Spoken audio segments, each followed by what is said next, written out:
almost zero problems, big fella.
Ladies and gentlemen, if you are not already, at this time we ask that you please rise, face the flag above the west end of the court, and join the North Central Athletic Band under the direction of Dr. Sean Kelly as we honor America with the playing of our national anthem.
And now let's meet tonight's starting lineups. First, visiting Vikings from North Park University. Starting on the guard line of 5'8" senior number 3, Amani Davis. A 5'7" senior guard, number 11, Liz Rayburger. A 5'7" sophomore guard, number 12, Gabby Sandoval. The other guard, a 5'6" senior number 15, Anna Rayfelt. And at forward, a 5'10" junior number 20, Clarissa Ramos. The Vikings are coached by Amanda Crockett, assisted by Lauren Rosengarten and Megan Weber.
Ladies and gentlemen, during tonight's women's basketball game, the North Central College Athletic Department is holding a 50-50 raffle to benefit the... Hello and welcome to Gregory Arena on the campus of North Central College. It's a College Conference of Illinois and Wisconsin matchup. North Park, North Central, here on NCTV 17. Hello, welcome. Kevin Jacklin, Eric Gruber. Should be a good one tonight. A couple of evenly matched teams. North Central comes in 8-5. They're 2-2 in conference play. North Park also 8-5, but they're on the wrong side of the ledger, 1-3 in the conference. But some tremendous star power on the floor tonight, and in particular, the Vikings present a really tough player for the Cardinals to defend against. Liz Rayburger, a 5'7" senior. We'll see a lot of her, Eric.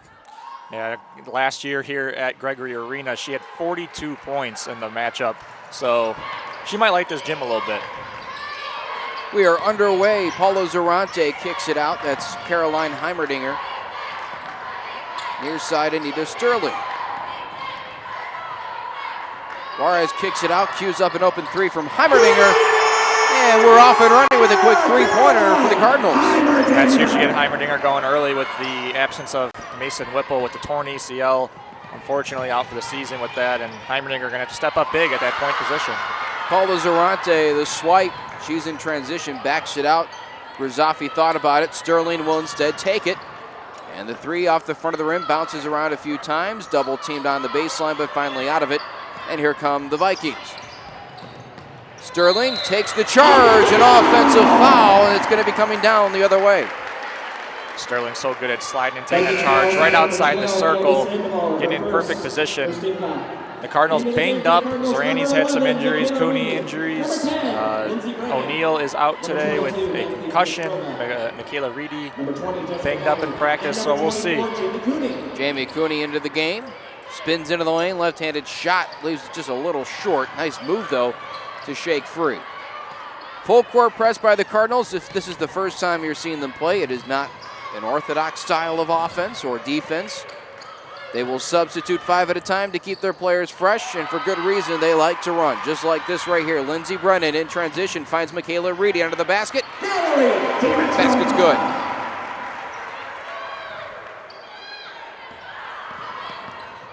Take that back. That's Natalia Dimitrova. And the shot missed again, and the Vikings still scoreless on the night. Cardinals get off to a fast start here. That's what they need against this North Park team. Dimitrova fouled under the basket. Boy, her and Michaela Reedy are wearing the exact same headband. I thought for sure that was Reedy running along in transition with Brennan. You know their headband, the exact same one as Dolly. Yeah. They all got the same one on. Dimitrova coming off a career-high 16 points at Carroll. So getting off to a quick start again.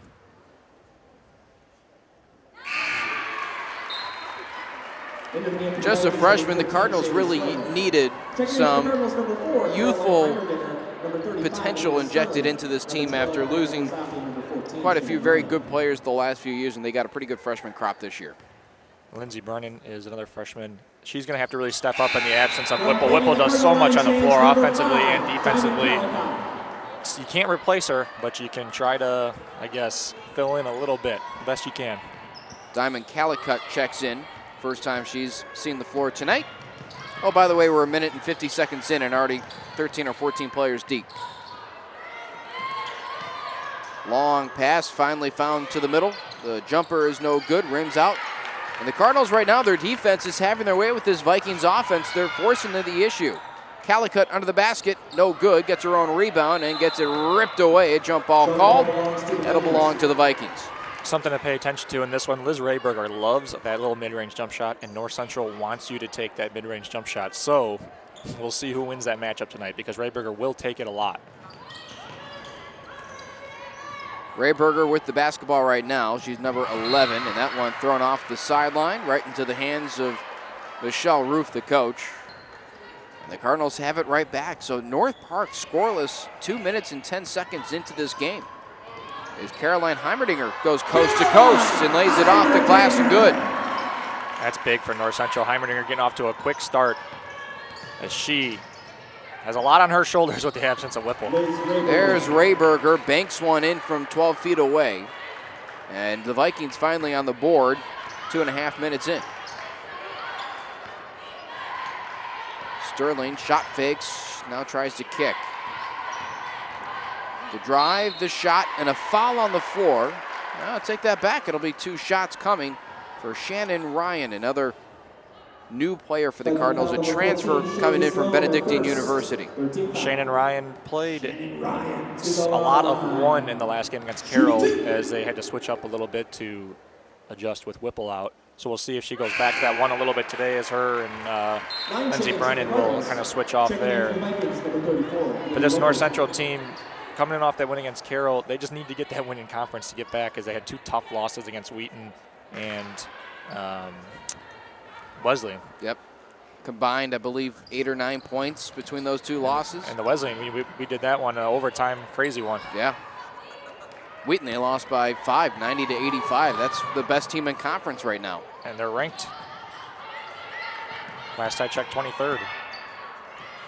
3 minutes have gone by. Vikings searching for their second basket. They get it under the hoop. It's a foul. Count the bucket, and going to the free throw line will be Bree Lippert, a 6'1" junior from Wisconsin. First team foul. Completing the Cardinal line change. Anita Sterling, just wanted to mention that last one, and that last invite they were at, it was kind of, I guess, a little mini tournament, the Roosevelt tournament. She had a career high 28 points in the first game there, so she got her shot going there. Paula Zorani had 22 in their last one at Carroll. So individual performance has been very good for this team. They're going to need a lot of those. That's a foul out on the perimeter. So going to the free throw line will be Jessica Dolly. And that's almost inexcusable, fouling a three-point shooter. I think what Coach Roof especially has to like about this North Central team is they got a lot of good young players and freshmen to build around, with Dolly here shooting the free throw line, Dimitrova. Maya Walls will come in a little bit.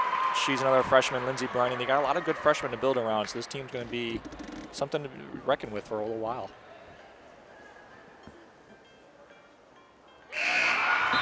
Into the game for the Vikings. Number 12-5, 6:52 to play, first quarter.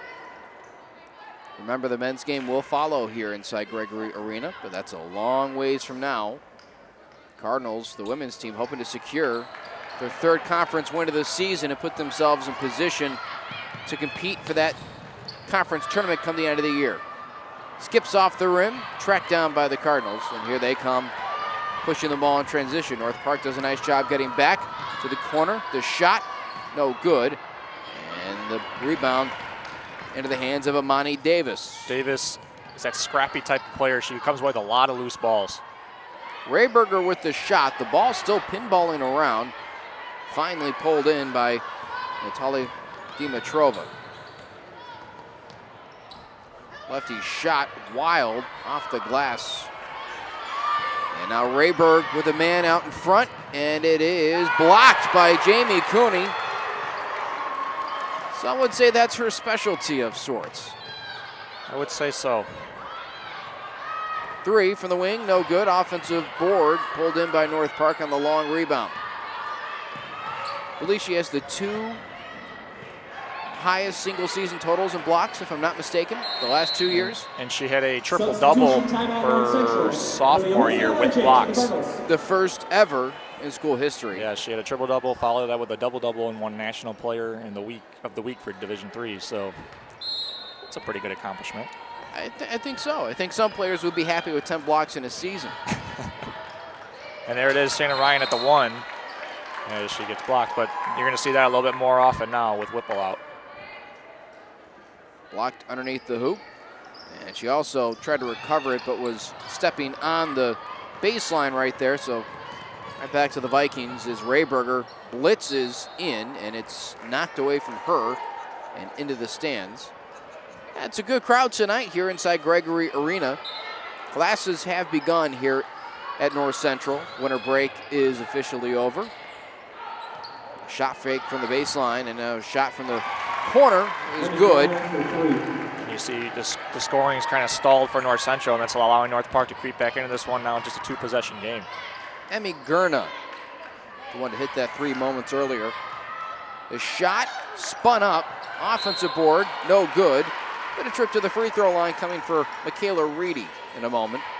And Reedy, worth noting, she had a career high in the same game Sterling hit a career high. It was a little overshadowed because Reedy's was 17 points and Sterling's was 28, but nonetheless a career high, so that's a good sign for Reedy, is that her shot was feeling real good in that one.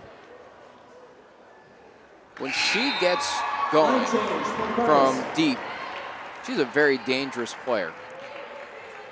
And something that this North Central team, to just be honest about, they've been bad at this year is free throws. So this is a big one. In that first game where the Roosevelt tournament against Roosevelt, I think they were 15 of 37 from the free throw line. Yeah. And they missed 12 straight. So wow. That's not very acceptable, especially when you're a shooting team. So they know that's been a big emphasis that they need to work on. Yeah, it's difficult to see that and accept that when you're primarily a long shooting team. And when you get your free throw opportunities, you got to knock them down. Here's a three from the near side wing, elbows around, and a long rebound tracked down by the person who shot that. That's Gurna. Off the glass, rattles in and out, no good.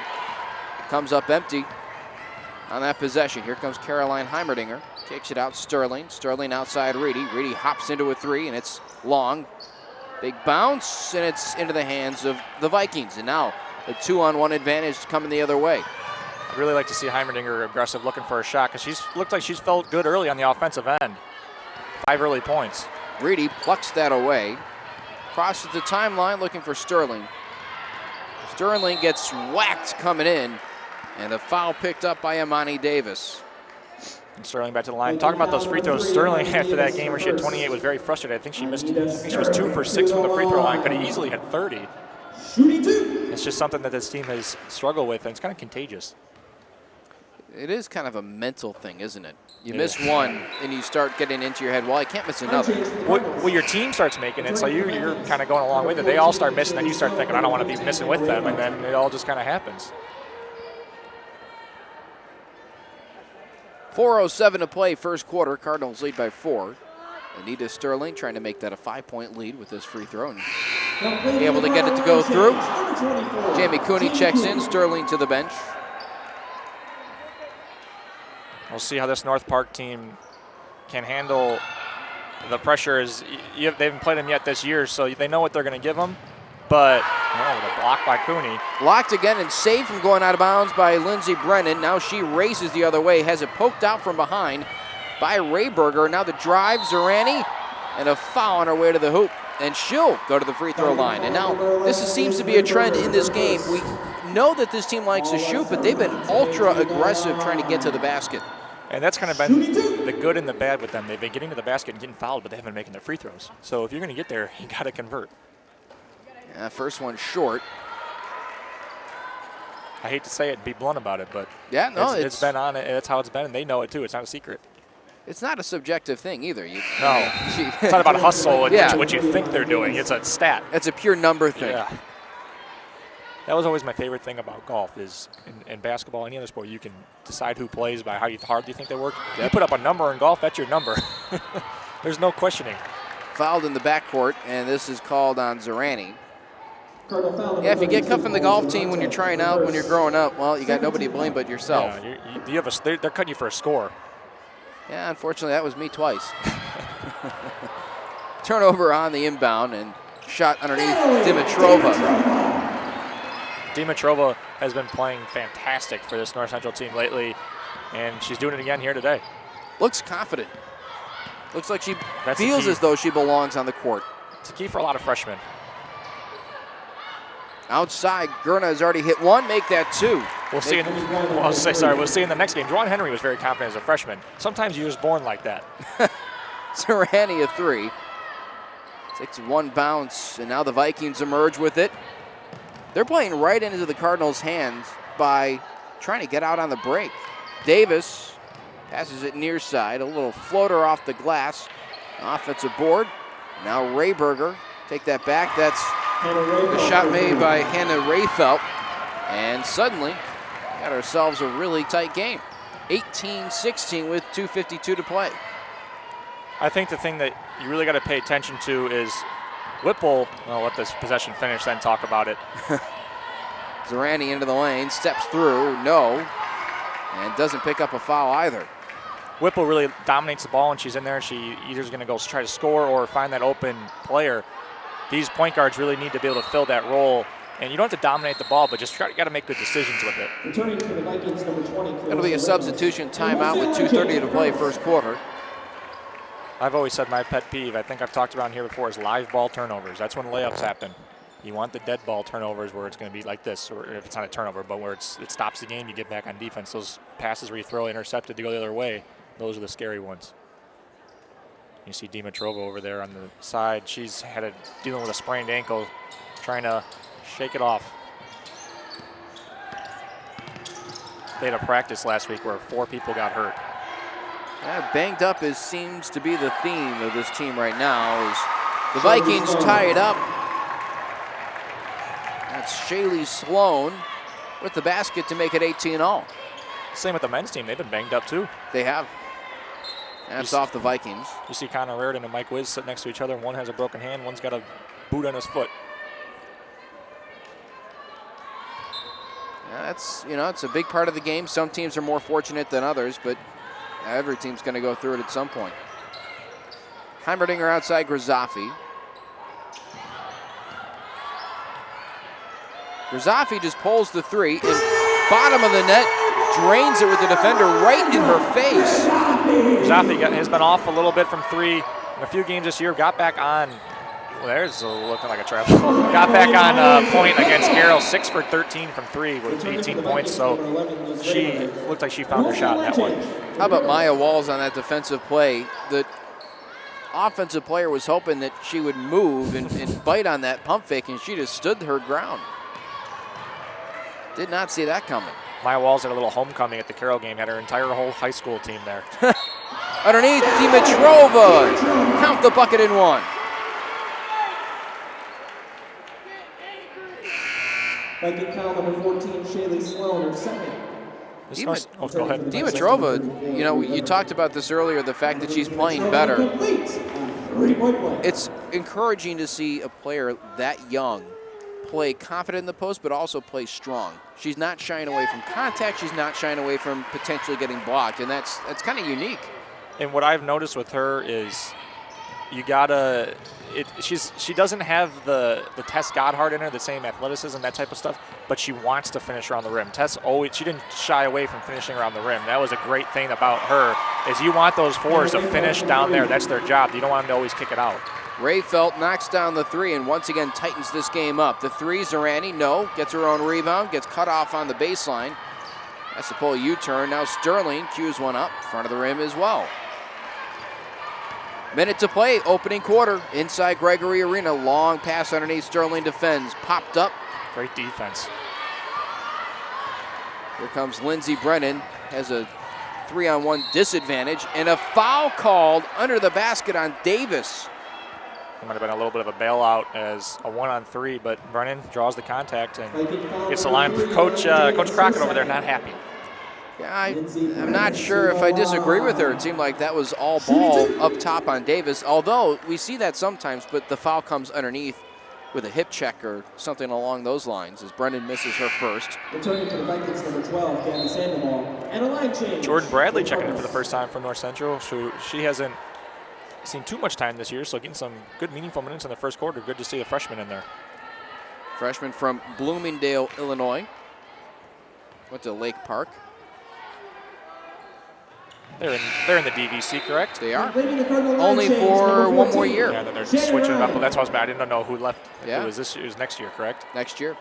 I believe they have one more year left, and then it's back to 6 teams. 5 teams. Take that back. 5 teams. 2 Naperville Centrals and the 3 Valleys.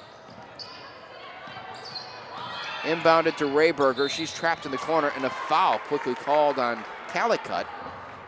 That's the Cardinals' 3rd team foul. Meanwhile, North Park has 5 team fouls, so the Cardinals will shoot free throws should they draw a whistle in the next 45 seconds. Coach Roof really has been preaching lately, and the Cardinals have gotten better at it as they fouled a lot early in the year, and they've gotten a little better, but she doesn't want those fouls all the way away from the basket like that. Calicut can't get the friendly roll. A lot of contact there as well.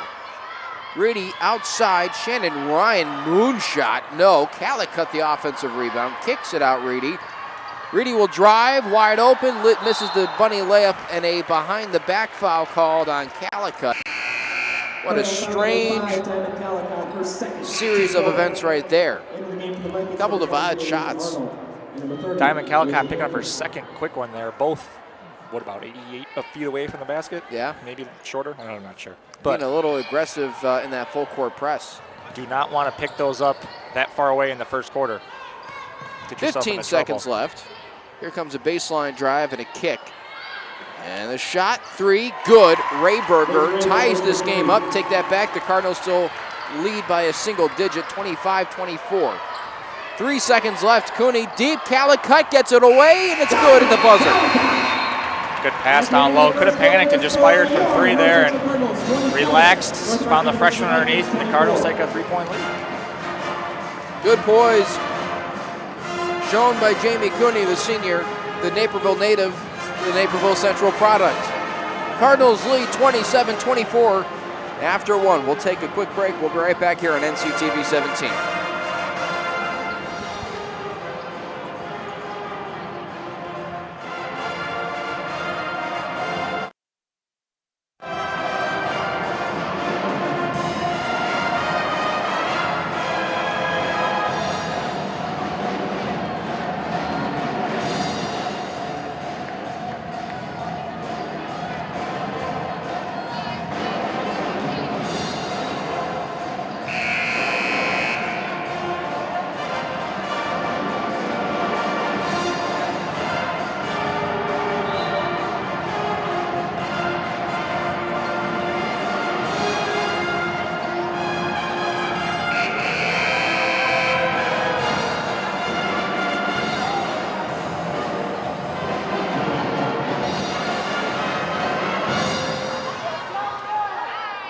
the Vikings, number 34, Lee Whipple. And a wholesale line change for the Cardinals.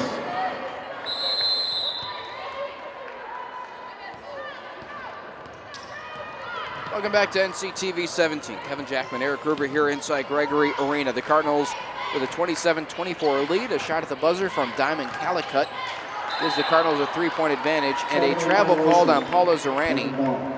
Took an extra step as she picked up her dribble. First turnover of the second quarter. You see Wallner in there. She's found her shot the last few weeks, and she's shot a lot better from three-point land. We'll see if she can provide a little spark today. Good move in a 3-on-1. Wallner left underneath alone, and a foul called on Zerani. Good defense there from Kelly Wallner as she was isolated with 3 Vikings around her and stood her ground, able to stop the process to the basket. And I think the problem, or not the problem, but the thing you need to adjust is when you play these conference teams. North Park, Carroll's a different story. Oh, that's a tough call there. Carroll's a different story because you haven't seen them yet really in conference. But when you play these teams that have seen you over and over again, they know your players. They know what Sterling takes charge. They know 20 block shots. They know Miranda Grozaffi is a three-point shooter. That's when you need your other players to step up, the ones they haven't seen yet, the ones that they don't know exactly what they're going to do. That's the third foul on Zerani, so she'll have to sit for a little while. 3 from the wing. It's good. Rolled in. Basket made by Alicia Arnold. And it's 27-all, 45 seconds into the second quarter. In that first quarter, Dimitrova with a game high. She almost had another one there. She had 9 points from that 3 for 3 from the field and the free throw line. So a good quarter there for the freshman. Gabby Sandoval with the foul. Returning for the Vikings, number 10. She's 3 for 3. The rest of the team, 4 for 20. So Dimitrova with a big quarter. Lofted to Michaela Reedy. Lindsey Brennan, near side Sterling. Sterling trying to get past, blocked, and out of play. I think that might have just slipped out of her hand almost. I don't know if there was contact or what. Brennan will trigger, and the pass is immediately deflected out of play. And this is where the bigs cross. It looks like North Park's switching. And they didn't switch, just stayed with them there. Again, batted up in the air by Rayberger. Now here she comes. She'll U-turn out and set up the half-court offense. 3 again for the Vikings. Offensive board, put up and in. Bree Lippert, second basket of the night, and it gives the Vikings their first lead of the night. Drive, left-handed shot is good. That's a righty. That's a real good move there by the freshman. Going left, she loves to go left. That's Jessica Dolly. And there's pass underneath, finds its target. Count the bucket in 1. Lippert hit in the head by Sterling. Knocked the headband off, and now a chance for a 3-point play. And what you've seen here is North Park's really settled down, settled into the game. They're playing what they're doing what they want to do since the first 3 minutes where they really struggled to get any good looks and finish. Veronica Lavia checks into the game. Here comes the extra free throw. And no good. Caroline Heimerdinger recovers it, whips up the court, and now slows it down a little bit. Heimerdinger, nice shot fake, steps back a 3. Oh, all the way down, and it came back out. It's a good sign, though, as her three-point shot looks very good so far tonight. Another foul is called. First, team fourth. That's on Veronica Lavia. Returning for the Vikings, number 30, Alicia Panther. Oh, they're going to call that on Miranda Grozaffi, apparently. Rayberger gets the inbound, throws it to center court, and nearly picked off by Jamie Cooney. Just couldn't quite get there in time. Diamond Calicut will, but it ricochets off her right foot and out of play. Good tenacity, though, right now. Calicut's got those 2 fouls early, so she's got to be careful here the rest of this first half.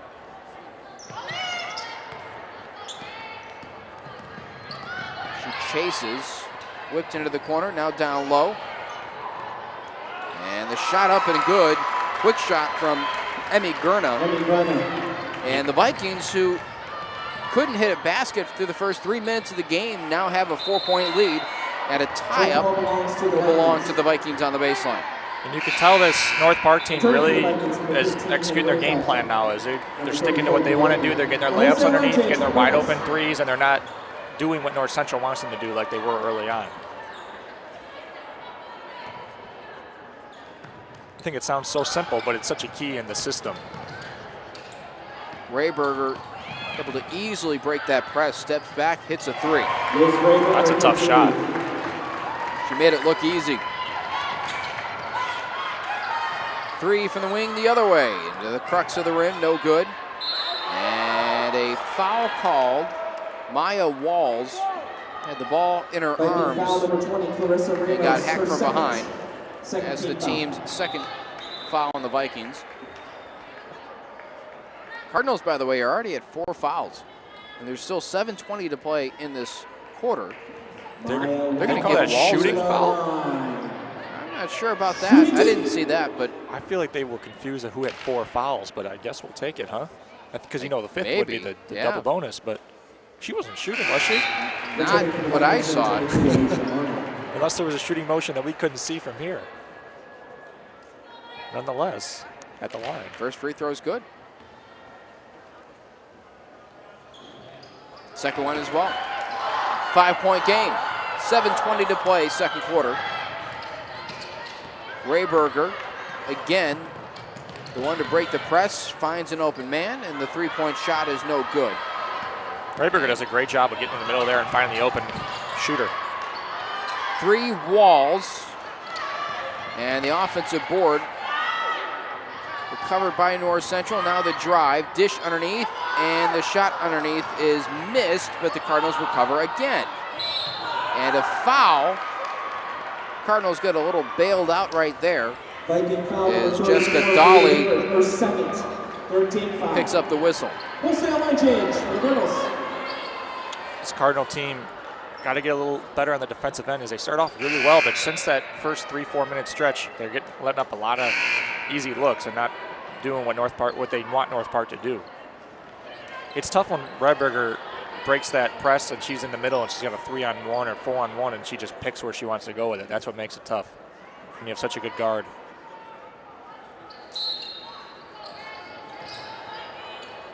Cardinals with a little merry-go-round. Down low, Calicut clears some space, high off the glass and good. Good move by the freshman. The left. That was a true post move. Outside Rayberger, down low, wide open. Missed a bunny layup, the follow-up is good. And you see with North Park, the ball's not sticking. Someone's not catching it and just holding it. They're moving the ball quick, quick, quick. 3, no. Looked true, but Jordan Bradley couldn't get the lucky bounce. 3 from the corner. Michaela Reed to the rebound. Pushed ahead, Shannon Ryan. In transition, stops, kicks, outside Sterling. Well, nothing but net, but it didn't go through. Now Sterling into the lane, a nice cut and a good find. Cardinals trail by 3. You said it, great cut, and good thing Calicut saw her because she was wide open. Outside Rayberger, Calicut almost has picked up her 3rd personal foul. So the hands go right on. Rayberger, jumper from the elbow. Sterling, good box out. Pushed ahead, Ryan, a lot of congestion right in front of her. Lofts it ahead to Calicut, that's a bad decision, right into traffic. You see Calicut winded now. You don't want to run back the other way. Sterling alone, the skip pass was desired by the Vikings, and now they'll take a timeout. I think they're running on fumes as well. Coach Roof just fist pumps. She loves seeing their team get tired like that, where they can't even run anymore, and that's what she wants. She wants that team suck and win. She wants them calling timeouts because that's a sign of exhaustion, and you just want them to kind of, what's the word I'm looking for? Run themselves out of the gym? I guess that. But there is, the thing about North Park is, like I said, the ball's not sticking. It's moving quick, quick, quick, and that's how you beat this North Central team. If you hold the ball and you let them trap, that's when you're getting in trouble. 38-35, 5:22 to play, second quarter of action. Cardinals had that early lead, let it slip away, but have since played fairly even with the Vikings. Keep in mind, while North Central did dominate early, these two teams are pretty evenly matched. And Liz Rayberger, while she hasn't scored at a tremendous clip tonight, she has been heavily involved in getting other people opportunities to knock down some shots. And I say that as she loses the ball off the sideline after it hits off her knee. And this team goes as Liz Rayberger goes. If she's going to play well, they're going to play well. If she doesn't, I mean, it kind of sounds like, I guess, kind of selfish if she's the whole team, but she's not. That she's just really kind of the quarterback of the team, and as they go, she goes. Heimerdinger tries to track it down, and it's thrown right back in bounds to the Cardinals. Heimerdinger back with it, and she gets whacked from behind. Foul comes, I believe that's against Liz Rayberger, who got a piece of the arm. Number 11, Liz Rayberger, first second. That's a big foul. That's 2 fouls for Rayberger, and I don't know why they're shooting. They should not be shooting. I thought Heimerdinger was in the motion of passing. Yeah. Okay, there we go. I'm telling you, I think that they thought they had 4. I think you might be right. Because Maya Walls was not shooting.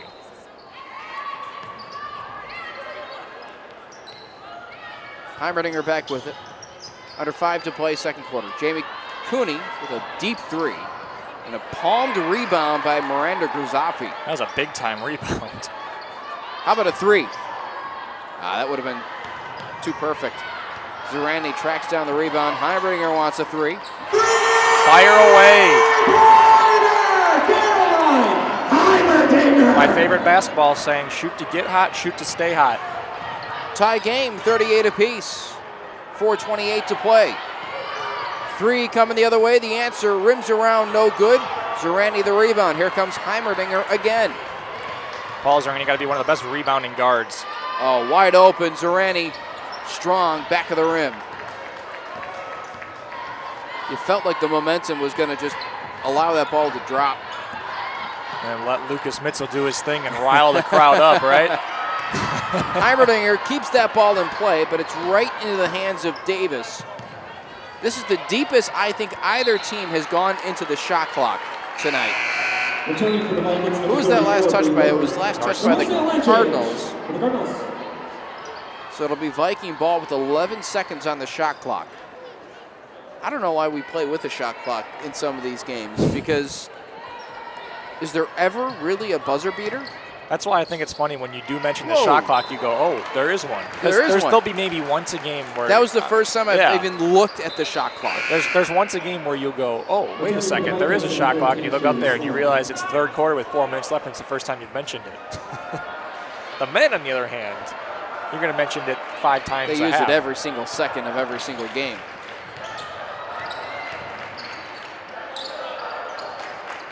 I'd like to see Sterling get going here as she's had a couple good looks. Pass intercepted. Reedy trying to find Dimitrova in the lane. And now stepping into the way, taking it away. Cardinals on the break. Reedy the shot with the left hand, and an offensive foul called on Jessica Dawley. I don't know if she was there in time. Do you think she got there for that offensive? Yeah. You think so? That's a borderline call. Those are always very subjective calls. Block charge, one of the toughest calls in sports. Balls and strikes in baseball, that might have a world of its own, but block charge has got to be one of the toughest.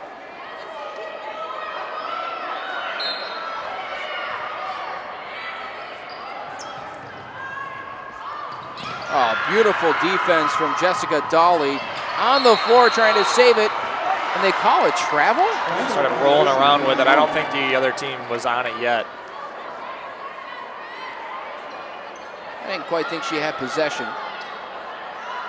They're changing something here. They're calling a jump. You got one ref had a a travel, one had a jump. That would be Cardinal basketball then. Nope, the other one overruled it. Well, they're going to say that she had possession of the basketball, rolled over like you said, and that will draw a whistle. And the key to this game right now is Liz Rayberger has 2 fouls. We'll see if she stays out the rest of the half. I would imagine if it stays close like this, she will. But that's a big, big loss. Sterling leaps to try and tip that ball away. She does, but the Vikings get it right back and then throw it away. Almost knocked over somebody's popcorn. I think it did. There goes $1.50 or $2. Such a waste. Well, those are one of those turnovers is she could catch that ball clearly, but when you get this tired, a little mental lapse like that comes in. And you're moving the game is moving so fast that everything seems to speed up, and those tiny plays that you would normally make in practice don't seem to happen. Something as simple as catching the ball. Yep. Still tied, 38 apiece. Ryan to the hole, no good. Calicut the rebound, bouncing around underneath. Lefty layup is good. Cardinals lead once more. Knocked away, Ryan with the steal. Off the glass, short. Trying to get the rebound back. Calicut right there. She's got to be careful. And they finally break that three-man press. Got to be careful there. You don't want to force anything inside. Calicut takes it away again. 2:30 to play. Now she's on the break. Outside, Grizafi cues up a three. That was a great pass there by Calicut. Made a good decision. Easily could have just tried to go in out of control. Little stutter step into the lane. Strong off the backboard. Three. Karams away, and Heimerdinger will box out to allow that ball to go out of play. Woo, that group has to be tired. Now a new group of 5 comes in with 2:09 in the first half. The funny thing was about the Carroll game was Carroll had 7 girls dressed, and I think 2 or 3 of the women were injured because they were on the bench but not playing. But there was some moments where they would go a long time. North Central would come out, and they all 5 would just stay out there the whole time. It's got to be a very depressing feeling knowing you're getting runned and gunned and you can't do anything about it. Kind of felt bad watching because you could tell how tired they were and they didn't have any reinforcements. Yeah, Lucas Mitzel with some good hands there on the scores table. The PA announcer here inside Gregory Arena. Coach Ty Thompson was ready for it too. The women's golf coach, he had his hands up. 42-38. It's good to see the awareness on the sidelines good. Always got to be paying attention. Sterling gets sandwiched, hits the deck hard, and she gets fouled, so she'll go to the free throw line for a pair of free throws. 1:48 to play. Now they're in the bonus. Hey. Viking foul number 20, Clarissa Ramos, her third. Cardinals right now Team fifth. on a 9-0 run. I think maybe extend that here with some free throws. Guess what? That all started when Ray Berger went out. She really was responsible for quite a bit of their ability to break the press. And like you said, she's not scoring every single time. She is scoring, but not scoring every single time. But she does so much. Maybe the hockey assist. It's not always a normal assist. Yeah. And she finds that open player, and it's not always the assist. It could be the hockey assist where it's not on the stat sheet. 1 of 2 for Anita Sterling. 5-point game once more. 1:48 to play, and here come the Vikings. Nice break of the press. Nice move. It's a good split. Outside Davis swings. Gurna the 3. Bottom of the net. That's a big one for North Park, especially with Ray Berger out. Every basket's huge. Well, she's been keeping them in it. Zerani, that one looked good, but was way long. Sterling the putback. Sterling starting to get going here. 4 points in the last 30 seconds. Davis gets by Zerani. Corner 3, short. Tracking it down, keeping it alive, and Sterling will yank it down. Almost taken away from Zerani. And now Lindsey Brennan with 1:02 to play. 1 minute remaining in the half. 1 minute. Gets it knocked away, gets it right back. Fortunate bounce. Sterling gets it stripped on the floor, and that'll be a jump ball. Cardinals have the possession arrow pointing their way. A little bit of a sloppy exchange right there. It was one of those possessions that you take it, no, you take it, no, you take it. Yeah. But Zerani, when she was running down the floor, I don't know if you saw it, she almost got clocked by a screen there. That's a good job of avoiding that because that does not feel good. You look up and all of a sudden someone's waiting for you. Oops. You imagine Shaq waiting for you? Rather not. Blocked was Grizafi. The putback attempt no good for Calicut. And here come the Vikings. Reedy, good defense, keeping the body out in front, and a big collision right there on the block. Reedy and Lippert both fell down. 31 seconds left, 6-second difference. Why would I even say that? Shot goes to the corner, Jamie Cooney tracks it down. Here come the Cardinals, Shannon Ryan way out in front, 3-on-2 Cardinal advantage. Grizafi a 3 from the wing. No, Cooney the rebound. 15 seconds left. She wants a three. Well short. Karam straight down. Calicut get blocked. 10 seconds remaining. Davis out in front. Here comes Gurna. Intercepted by the Cardinals. 2 seconds left, and that is how the first half will end. Perhaps fittingly, because both of these teams look absolutely exhausted. 45-41 at the break. Both teams look pretty tired at this point. And this North Central team, we kind of pointed out, started off really well. They kind of went into a lull a little bit, but they finished that half very strong. I think Liz Rayberger being out had a little bit to do with it, but nonetheless, you can only do with what's on the floor, and you want to go at her in this next half. You want to get her in a foul trouble, make her make a play on defense. We'll get into stats and where we stand when we come back for the second half. It'll be a 15-minute break. Until then, we're going to step aside on NCTV 17.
Second half of action has begun here inside Gregory Arena. 45-41. The score, make that 45-43. Welcome back to this NCTV 17 production of Cardinal basketball. Kevin Jackman, Eric Gerber here inside Gregory Arena. A matchup of two 8 and 5 teams in the CCIW, right in the middle of the pack, aspiring to be at the top. That ball knocked away from Anita Sterling, out of play. Cardinals will retain possession. Some of the key performers in that first half, Eric, had to have been for the Cardinals, Liz Rayberger, for the fact that she was a facilitator, but for the Cardinals, you look and there's a bevy of players that made a real impact. Yeah, Rayberger, third on the team there. She had 8 points, but does a lot for this team. Only had 1 assist, but it seemed like more. She's finding the open ones. They're not making all her shots, but like we said, she's getting those hockey assists, breaking the press, trying to take care of the basketball. Davis in the middle of the floor goes out to Rayberger. She cues up a 3. Did that go in? No, it went to the right side of the rim. From our point of view, it looked like it dropped straight through the cylinder. Sterling looked like she took an elbow to the eye or something. She's a little misty-eyed, I think, right now. Heimerdinger, good stutter step. Can't get the layup. Heimerdinger had a good half, 8 points. That shot disrupted. Pulled away by Zarani. Here comes Heimerdinger in transition, bobbing, weaving, now pulling out to the far side corner. One thing it's an obvious thing, but I like about Heimerdinger being a lefty, kind of changes it up a little bit at the point guard position, because you're used to everybody wanting to go right so much. That's kind of what you're born to do. You force, when you're little, they tell you to force them to go left, and now you got a lefty. That is the third foul on Liz Rayberger, as Paula Zarani was taking it aggressively to the basket. Will she have to sit for another extended period of time? That's a big question, and the answer, at least for the time being, is yes. That's a senior play. Zarani took it right at Liz Rayberger, assuming she knew she had 2 fouls. But Rayberger, I think what you're going to see with that is if this gets to 7, 8, 9, that's when you bring her back. You try to hover around what you are right now and just save it for her. Ball being tipped around and finally won by the Cardinals. Nice job by Jessica Dolly. Now Zarani again trying to dish it off down low, able to get the basketball right back outside for 3. That was a hustle possession, Dolly and Zarani. And it results in 3 points. 3, the answer, skips off the rim, no good, and Lindsey Brennan with the board. Now leads the offense, corner, another 3. That one not nearly as exciting. You'll see a lot of changes with this North Park team when Liz Rayberger's not in the game. See how they can adjust. Dish to the baseline, a little jumper. And it's saved from going out of bounds by Paula Zarani. Cardinals must have been the last one to touch it underneath the hoop, or at least they thought they were. Davis with the basketball, dumps it off, picked away, but a foul on Zarani, and that is her 4th. Cardinal foul number 32. That's the second time that she's been called for trying to step through a steal attempt. And she'll be sitting for a while with 4 personal fouls. That's the thing. I don't know if she will with the system.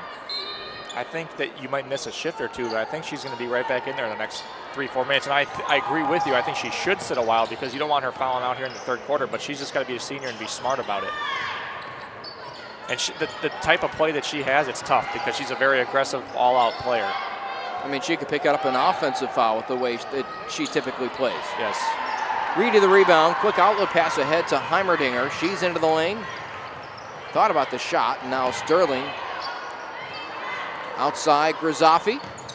Almost banked that in from the corner, I think. Did that hit the backboard? It did. It sure looked like it. That's a tough shot. It's a good horse shot. Yeah. Down low, fall away, no good. And a fight for the rebound won by Carolina Heimerdinger. That's the second time Shaylee Sloan has tried to hit a shot down low and come up empty. See, North Central got to take care of the ball, work for some good shots here, as they did a good job of not really turning the ball much over in the first half.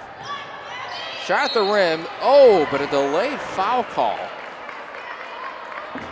Going to the line will be Gabby Sandoval.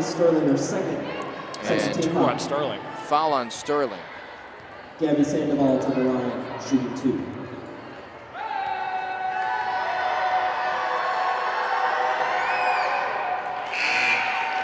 Wholesale line change for the Cardinals.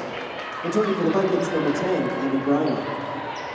And it'll be interesting, like we said, how long Liz Rayberger stays out of this game. If they hover around 5, 6, I would say a 2-possession game, I think they're going to be content with leaving her out as long as possible. Because she has 3, not 4. A lane infraction, or is that a foul? It's a lane violation, yeah. Looks like they all went in early. It did.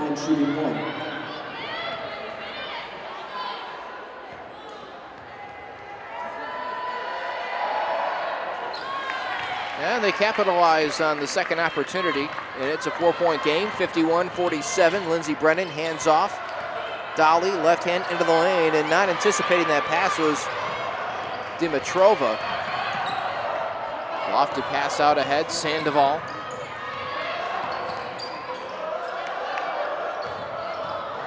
Davis makes her way around a couple of Cardinals. And you see a lot more now. That was a good possession by North Park, but the ball's sticking more. They're dribbling more than they were in the first half, and that's what North Central, you want them to dribble. You don't want that ball to move too quickly because that's what's going to hurt you. Ryan picks up a foul on the floor. Sandoval draped all over her. That is the second team foul on the Vikings. Cardinals with 2 as well. Wholesale line change for the Cardinals. 6 minutes to play, third quarter. The men you can probably see getting ready beyond the Cardinal bench. That game will tip off about a half an hour following the conclusion of this one. They always schedule it for 7 o'clock, but there is not a chance that is going to happen. You read my mind. They always do, and it never happens, ever. Odds are it'll be somewhere between 7:30 and 7:45. At this pace, this game is actually taking quite a while, despite the pace at which the Cardinals play. Just a lot of stoppages in play. Dumped off. Calicott has her pass ripped off by Gurna. And now she'll stop, drive, kick, and the shot airballed and conveniently picked up on the baseline. Sandoval to drive and fouled on her way to the hoop. She could tie it up with a pair of free throws. I think right now, if you're North Central, especially Coach, if you're frustrated because Rayberger's not in, and you don't want to let this team get back in the game, let alone take the lead with Rayberger on the bench like this. This is when you need to take advantage and step on them. And here comes Rani. She's not going to stay out with those 4. Returning for the Vikings, number 20, Clarissa Ramos, number 11, Liz Rayberger. Wholesale line change. Rayberger won't sit much longer as well. In fact, she'll come off the bench right now. Davis will take a seat. So the Cardinals could really deal the Vikings a big blow should they go right at Rayberger again, just like Zorani did a moment earlier. And if the North Park Vikings are smart, they're going to go at Zorani. Outside Sterling, near side Razafi down low. Oh, that was a travel. Traveling violation, Viking ball. Easy call, Hannah Vitkus, a freshman from St. Charles. Picking up her pivot foot once too many times. There goes Rayberger. That's what she does well. BB right into the lane. Didn't finish, but got there with ease. And that's 4. Viking foul number 11, Liz Rayberger, her 4th. 13 foul. And she's going to come right off the floor as well. Number 23, Alicia Arnold. And she's upset. She didn't think she fouled Anita Sterling, but Sterling had to shake her off a couple of times just to get some space. And Rayberger is senior. You don't expect that out of the seniors to make the fouls like that.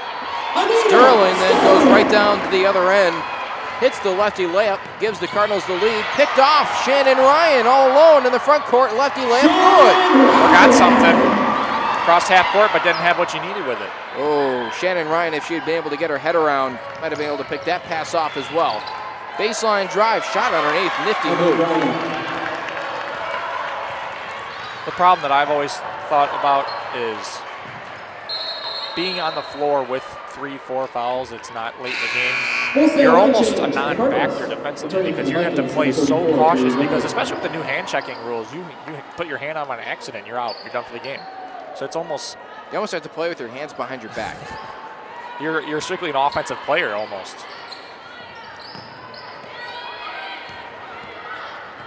Cardinals will have to defend from behind, and they get back in time. Inside the free throw line. Jumper good. Clarissa Ramos with her first basket of the night. Michaela Reedy, a three. It's good to see Michaela Reedy get one to go here. Cardinals got to get some stops. That's a backcourt. Yep, she did not establish. Backcourt violation. Put the ball. Got to get those 1-2 down. She didn't even have one down. No. 4:04 to play, third quarter. Cardinals lead by 3, 58-55. And the Vikings, their best player, on the bench with 4 personal fouls. A jump ball will give the Cardinals a second chance at an offensive possession. And Rayberger will Oh, I thought that was Rayberger checking in. Oh, no. I was going to say Rayberger will probably be there until early fourth quarter, I would say, unless this one gets out of hand. But right now, it doesn't look like it. Underneath Dimitrova, and an offensive foul on the Cardinals. That is, they're going to call that on Dimitrova. That's her first, and the team's fourth. Wholesale line change for the Cardinals. 3:55, third quarter. Cardinals up by 3 here. I think your goal with Rayberger especially out, you want to get this to 8-9 by the end of the quarter. Be careful now, too. You got 4 fouls, so they're going to send him to the line with any foul you have. Calicut outside. Ryan blitzes into the lane, and a 3-second violation called on Diamond Calicut. That's my favorite, the random 3 seconds where you haven't seen it all game. Which probably been happening a lot. They have to have issued a warning, right? Yes. Yeah, usually they tell them to get out. If you don't get out, then they're just going to call it on you, and that's a tough one because that's going to send them to the line now. Now, if I'm not mistaken, this should result in free throws, am I not? Cardinals foul number 12, Miranda Grisafi, her second, team 5th. One of the officials signaled to the sideline as if it'd be an inbound play. To the line, shooting 2. That's 5 team fouls on the Cardinals, and now free throws. Oh, lips around. Ramos can't connect. Got to take advantage here with Rayberger out. You can't stress enough because as time ticks off here, it just gets her closer to getting back into the game. Heimerdinger loses the ball, had it knocked away. Calicut ran down the middle lane wide open, was calling for it. We stated this earlier in the first half. It's definitely worth mentioning 1 or maybe 2 more times. The Cardinals are missing a big piece of the puzzle. That's Mason Whipple, who will be out for the year. Now, you win a game like this without Mason Whipple, that's a huge win, and it gets your confidence up. They played Carroll, and they beat Carroll, but Carroll, we can be honest with it, 0-11 on the year. So that's you need that win, and you got that win. That's good, but you got to beat a team like this, a team that's going to compete with you for that 4th spot in the conference. Deep pass picked off by Walls. There she comes, and look what I found. Into the face of Diamond Calicut. Shannon Ryan at the top. Bends in. Outside Grisafi. Walls deflected. Heimerdinger taken away. Costly turnovers. Sandoval will stop, and Heimerdinger was right there. Spins away. Corner. Gurna. Tie game. 58 apiece.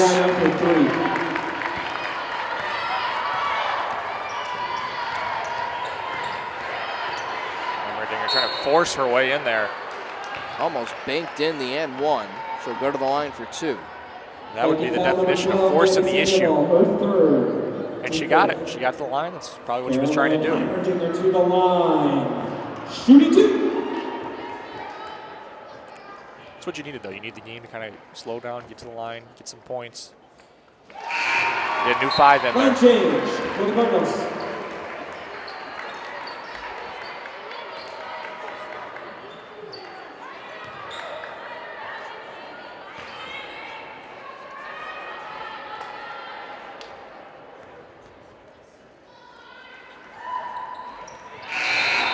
Completing the Cardinal line change, number 10, Lindsey Brennan. 2:47 to play, third quarter. The Cardinals lead by a pair. And I'd like to see the Cardinals here. Always one of my keys to the women's team, especially now, obviously, that they play quarters. Close quarters well. Get some momentum always going into that next quarter. And getting the free throw line here is a good start to that.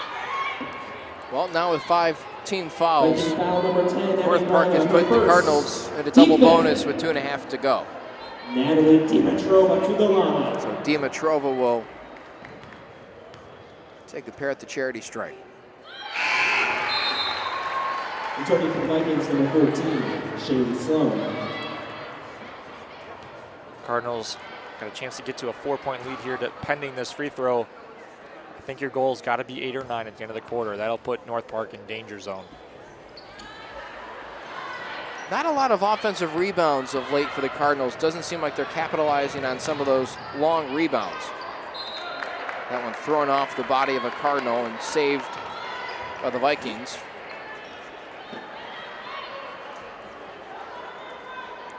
CCIW this year, really congested at the top. Every team in the conference, with the exception of Carroll, has an overall record above 500 at the moment. Shot no good. Follow-up is. And Shaylee Sloan has a basket to make it a 1-point game. Yeah, no, this CCIW tougher than ever this year. Augustana made a huge jump too from last year. They're a dangerous team in this conference. Zerani, lefty scoop shot. Unable to get that to drop, and now Sandoval having to wind her way through a bunch of Cardinals. Finally gets across the timeline. Good job there from Sandoval. And all that for naught as Lindsey Brendan steps in the way of a pass. Here she comes, 2-on-1, dumped underneath. Dimitrova, lefty, good. Got to close this quarter well. This is a big minute and a half for North Central. This unit has been on the floor for an extended period of time. You can tell how tired they are right now. Pass off the glass, no good. Sterling, the rebound. Here comes Lindsey Brennan. And she gets fouled going up. That's a wrap up. I need this madness to stop foul.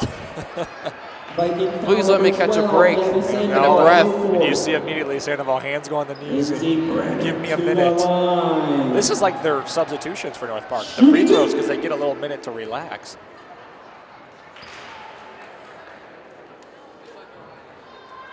You know, the officials are also running up and down. Taking a look at the far side official right by the Cardinal bench. You can see him huffing and puffing a little bit as well. Do you think they do a little bit more down and backs in their I'd preparation be doing for the week? none. I would save all. Oh, yeah, probably.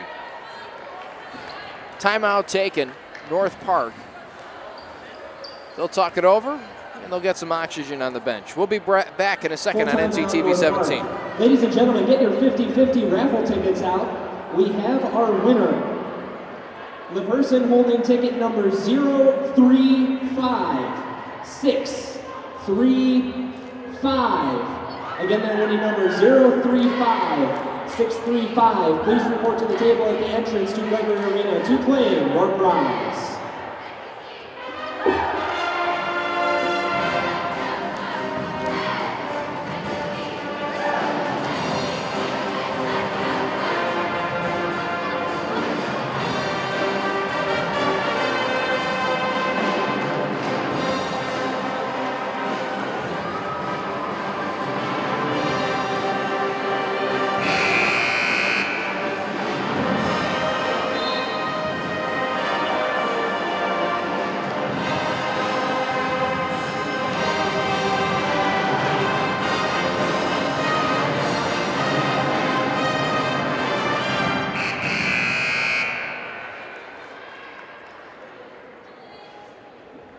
Lindsey Brennan to the line, shooting one. Lindsey Brennan at the free throw line to take an extra free throw. That's no good. Missed both there, and that's costly right now at this point in the game. Sandoval, who was hands on her knees trying to catch her breath a moment ago, will be taking her time at the charity stripe after a foul by the Cardinals. What we haven't seen yet is that flurry of 2, 3, 4 threes in a row from North Central in a short amount of time. You're used to seeing that at least once a game. It feels like it's going to happen a couple times, and they just can't connect on that second or third one. First one's good for Sandoval. I don't know if we've seen 2 in a row. I don't know. I'm talking, yes, and I'm talking like the make, flurry, steal, make, steal, layup, something like that. They usually have one of those runs a game.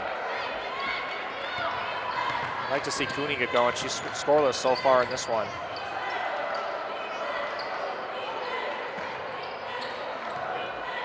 Ryan takes the 3, drains it, and it's a 5-point game with under a minute to play in the quarter. Big one from Ryan there. If you get your steal here, you're talking. Bradley keeps it along the sideline, and it's knocked out of play. Off of the Vikings is Shannon foul. Ryan. Oh! Making foul number 10, Bradley's going to the line. her second. Jordan Bradley to the line. Shooting 2. Kevin, here's what I'm talking about. I've been saying 8-9 into the third quarter. You get 1 or 2 of these here, you got a chance to do it and put a lot of pressure on this Vikings team. I believe that might be Bradley's first points of the season. They credit her with 2 at Carroll, but she did not score. It was a misprint, so I believe those might be her first. If it says 2, then it's not correct. She has 2 field goals. Okay, then that's... She had 5 points overall, so she had a basket in a different game. Okay. Probably first trip to the free throw line, though. Yeah, probably. Yeah, no, it is. She has a 3 and a 2. And look at that, 2 for 2 from the line. That's big. You haven't been there all year. It's not that easy to step up and just knock them down. So it's good to see freshmen step up to the challenge here late in the third quarter. 68-61. Now a chance, like you said, you could go up by 7, 8, 9, even 10. Yeah, you're a double-digit lead. That's huge because Rayburger will probably be in to start this fourth quarter, especially if you get it to that. Cardinals might be going for the 5-1 with 30 seconds to play in the quarter. Actually, a very patient possession. Heimerdinger off the glass. Still bouncing around. Zorani still in the backcourt, running with the Vikings. Whip to the baseline. 6 seconds remaining. And a deep 3 taken and drained. Gurna makes this game considerably tighter. That's a big shot. It's a big difference between 7 and 4 going into this fourth quarter here. And you're going to see Amani Davis and Liz Rayburger might not be checking in quite yet, but she'll be in soon. Lippert will check in for the start of the fourth quarter. We'll keep it right here during the break. Go ahead. Go ahead, Eric. I was going to say, you see this North Central team, they haven't really gotten a lot of scoring out of everybody who you think is. Grazafi has struggled from 3. Sterling picked up a little bit there in the third quarter as she's had a good game so far, but Cooney has not scored yet. Heimerdinger has stepped up in the absence of Whipple, but Michaela Reedy not getting a lot of looks even. And this North Central team is getting a lot of scoring from a lot of areas. Dimitrova has been big for them. A new 10 seconds up on the clock. And the fourth quarter is on its way. Both of these teams, I know it's early in the season-ish, kind of midway through the season, but early in conference play. This is a big game. Yes. This will set up one of these teams to continue to compete at the top. And especially for the Vikings, if they lose this game, falling to 1 and 4 in conference play, I mean, it's still possible, but it's highly improbable that they would make their way into the conference tournament. And you notice over the years, this North Central team plays better at home, and they love playing here at home, especially with their style of play. And you got 3 home games in a row, and Augustana and Carthage are coming in the next 2 games. Those are 2 tough teams, both 3-1 in conference. So this being 3-2 and 2-3 is a huge difference. Line change for the Cardinals.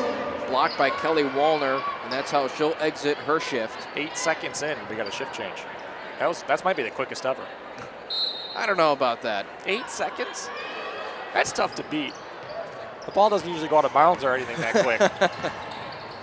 Davis double teamed out on the perimeter, knocked away. Brennan the steal. Dimitrova trying to cut off Davis there. Outside, Sterling, high arcing 3. Caroms straight down off the rim. Davis battling with Brennan, racing up the court. Slows it down, goes to the corner. Little jumper. Rims around, no good. Lippert, the putback, foul, count it. So go to the line to try to add 1 more. We got to give this North Park team a lot of credit because Liz Rayburger's still not in this game. So this North Central team has been given their opportunity to really pull away with North Park's star player out. But North Park battling hard, especially inside, finishing and keeping this game. Missed free throw. Here come the Cardinals. Sterling, near side. Dolly drives. And met right up at the top of the shot and a jump ball coming. Cardinals again get possession since the Vikings opened up the quarter with it. Lofted in. Dimitrova has to run it down. This is the deepest the Cardinals have gotten into the shot clock tonight. It's at 10 seconds. Reedy, the little runner, knocked in the face, walking away from the court. Viking foul number 34, Bria Lippert for third. If she can stay in the game, she'll take some free throws. And she's saying she's fine. Because if you come out, I don't know if this is the rule in college. I know in the NBA they get to pick your free throw shooter. Shooting 2. I'm not sure. I know that's the NBA rule. I'm not sure if it's here or if maybe that's the college rule. I'm not sure, but I do know that is a rule at some level. I should get my rule book and bring it here next time. You really should. I apologize. I'm not making that up. Line change for the I just want to Cardinals. make that clear. I don't think it's a youth rule. I'm not sure. I think it might be. I think you have to. I think it is a youth rule where the last player that substituted in for that person has Maybe to come that. back in. What about I thought there was something if you don't shoot your free throws, you can't come back in the game. No. No? No, That's no. not one? No, no. Maybe it's the free throw thing then where you get to pick the free throw shooter. That might be an NBA thing. Doesn't happen very often. Line change, number 21, Veronica Lavia. Berzafi, rather scratch that. Reedy will head off and tend to her face, make sure everything's in the right place. She looks all right, knocked down a couple of free throws. Trapped in the corner, Davis, and that'll still belong to the Vikings, but And you see the refs hold up 4 fingers. Yeah. That means they got 4 seconds to get it across half court. if you're the Cardinals, do you put on an all-out assault to try and keep this from crossing the timeline and that's your answer. timeout? The timeout will reset that 10 30 seconds. second We remember we timeout. discussed that last game and we Yep. figured out the rule. And we work through things here on NCTV 17. But in this fourth quarter here, you want to see your seniors really step up. Garzafi 1 for 8 from 3 has not really felt great with her shot so far in this one. Cooney is scoreless so far. Sterling stepped it up in that quarter. She's up to 9 points now. But you got Dimitrova leading the charge with 12 as a freshman, and Heimerdinger behind her with 10. So you like to see your senior leaders really knock down some shots here in this fourth quarter. For North Park, we've mentioned this a couple of times, but Emmy Gurna has time and time again knocked down some huge shots, and she did it right at the end of the third quarter with a deep 3. She's hit 5 from distance tonight, 7 of 13 from the floor, 19 points overall. Yes. And without her, I don't know where the Vikings would be. A stat that stands out to me is Amani Davis, your point guard or 2 guard, whatever you want to call her, has 11 rebounds through 3 quarters. That's very impressive at the guard position. 10 of those are defensive, which means she's cleaning up the boards, keeping the Cardinals from having offensive second chances, which they love second chances on the offensive end. I know something that's making Coach Roof not happy now is 2 fouls in the first minute and 11 seconds because you do not want this team to get in the bonus quick, especially in the fourth quarter. Lippert, and she splits a couple of the Cardinals, drives into the lane, takes it herself, and Jamie Cooney the block. Follow-away shot is good. Nice conversion by Shaylee Sloan. Back to a 2-score game, making it a 2-point game. Berzafi off the mark again. Zafi, the last one back. Blocked or passed, one or the other, might have been deflected. The 3 off the mark. Cooney battling with Lippert, but that left Sloan unaccounted for. 3 no good either, and Garzafi sticks her nose in there and pulls it down. It's a senior rebound. You needed that one. Heimerdinger backs out the 3 and a travel call. That's an easy call. Traveling violation, Viking ball. You gotta hop kind of while you're Returning catching to the it. Vikings, number Can't 20, be Clarissa Ramos. step, hop, And a wholesale shoot. line change for the Cardinals. That's a freshman that doesn't get much time. You learn from it, and that's something that happens early on in a lot of people's career, especially when they're taught that little bunny hop here when they get to North Central with the system that they run because they're going to be shooting a lot of threes. That's just something you got to learn in the game. Stepping in the way, taking it away. Zerani down low. Dimitrova will lose it off her own foot and out of play. So that's a dangerous play for Zerani, playing with 4 fouls to put her body in a position where it could have drawn contact. I was going to say two things. One, that one, and then two, you see she gave up that pass because she didn't want to have a charge on herself. Ooh, and there's some contact again. Got to give this to the Cardinals. I think it was last touched by Zorani, but maybe a missed foul call, so they'll give it to the Cardinals. I don't know if you would agree or anybody else would, but I always agree with if they do miss something that's off somebody else, you counter it with the give it to them underneath. Paulo Zorani will knock down the three after coming up with a steal on the defensive end. Now a steal again. And now Lindsey Brennan runs and guns. Zorani wants some more from three. And the Cardinal bench explodes right behind Zorani. Steal again on the floor. Cardinals, the ball is still loose and in play. Zorani backs it out. I think she wants to test her hot hand. The Cardinals a three, no. Brennan fighting for the rebound, and a jump ball will go to the Vikings. I think they got away with a travel. Was it Dimitrova and Dolly both laying on the ground, holding the ball together? That's a travel.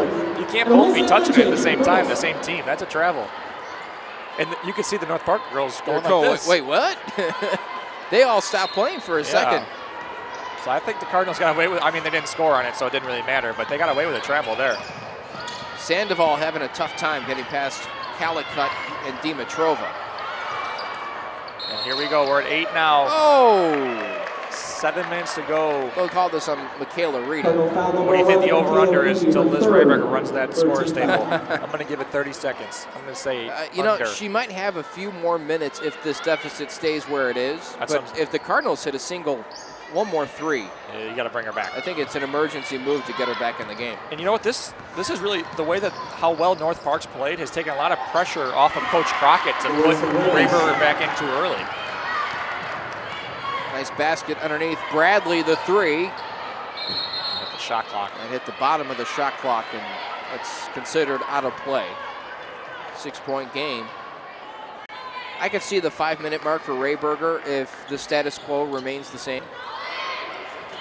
The problem is now Cardinals only have one more foul to give the rest of this game, or the rest will be in the bonus. Down low. Lippert wheeling around, and that's last touch by the Vikings. Great defense from Shannon Ryan and Anita Sterling on that block right there to stand their ground and not flail and foul her. Big moment in the game here. You get a basket, turnover basket, get it to double digits. It's going to put a lot of pressure on this North Park team. That was a Mason Whipple type of move, trying to set up the three, and here's a three for Heimerdinger off the mark, bottom of the backboard to the right. Heimerdinger is what you call a shifty guard with their ball handling. She really does a good job of that. That looked like it might have been a couple steps, but I guess not. Maybe she was good use of the pivot. Rizzafi a three. 4-point game, 76-72, 5:50 to play. Three from the wing, rims around, no good. That would have been big for Hannah Rayfelt. And there she is, Liz Rayberger, waiting to check in. Zorani, good head fake into the lane. Scoops, cannot score. Knocked down on the play. A couple of players shaken up, including Zorani and Lippert. I think that might have been a knee to knee because they both did not feel good after that. And a three, knocked down by Gabby Sandoval, makes it a 1-point game. Heimerdinger into the lane, and a foul called on Davis. Heimerdinger doing a good job forcing the way in there, gets to the free throw line. You're going to see her knock these down as Liz Rayberger is waiting to check back in, and she's fresh. That was 17 seconds off, by the way. Well, can't be right on everything.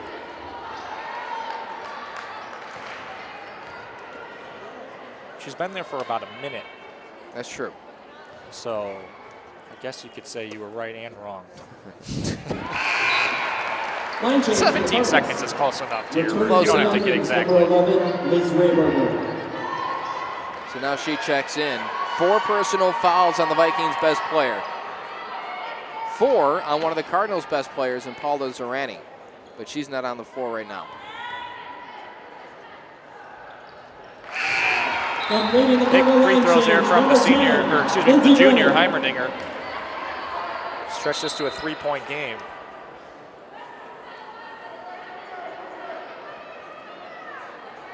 (78-75), and a brief stoppage in play, and here we go. 5:17, Rayberger gets the inbound, throws it up the court, and the Vikings have broken the press. Sandoval drives, stops, steps through. Blocked by Sterling. Big defensive stand for the Cardinals.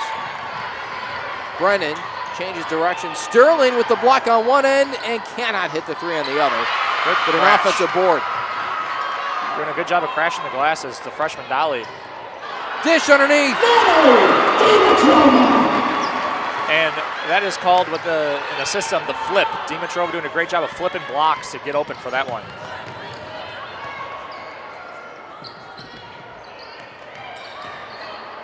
Outside, Rayberger lines up a three, bottom of the net, and a timeout taken. Full timeout by the Vikings. Welcome back. Yeah. You think she's rusty?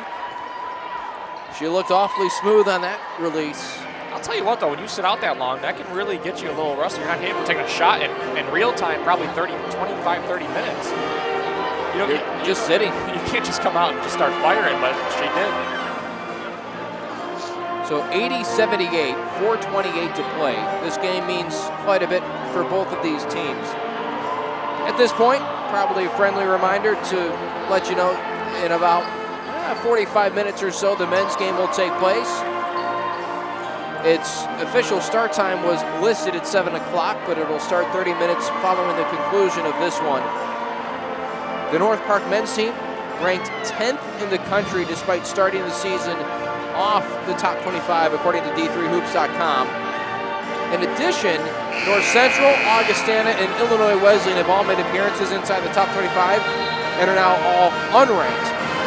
So a complete reversal in fortune. And now the Cardinals, who came into the season considered probably the favorite in what was supposed to be tonight's matchup, is a severe underdog against North Park. Especially with the injuries, with Connor Reardon being out. But North Park just lost to Carthage. So if they lose to North Central, then it'd be interesting to see where they would drop to, because they're going to drop no matter what with the loss. But it'd be interesting to see where they drop to. Heimerdinger flips up a shot after no other options were presented to her. Pass deflected into the hands of Rayberger. Heimerdinger picks one off. Still with the basketball, Cooney, near side Grazafi. Outside Heimerdinger, stared one down and kicked it out. And that's a hard surface and a moving body. Fortunately, Shannon Ryan's all right. She didn't even budge. She's okay. I thought for a second Jamie Cooney was going to lay out for that, but that is not a wise move.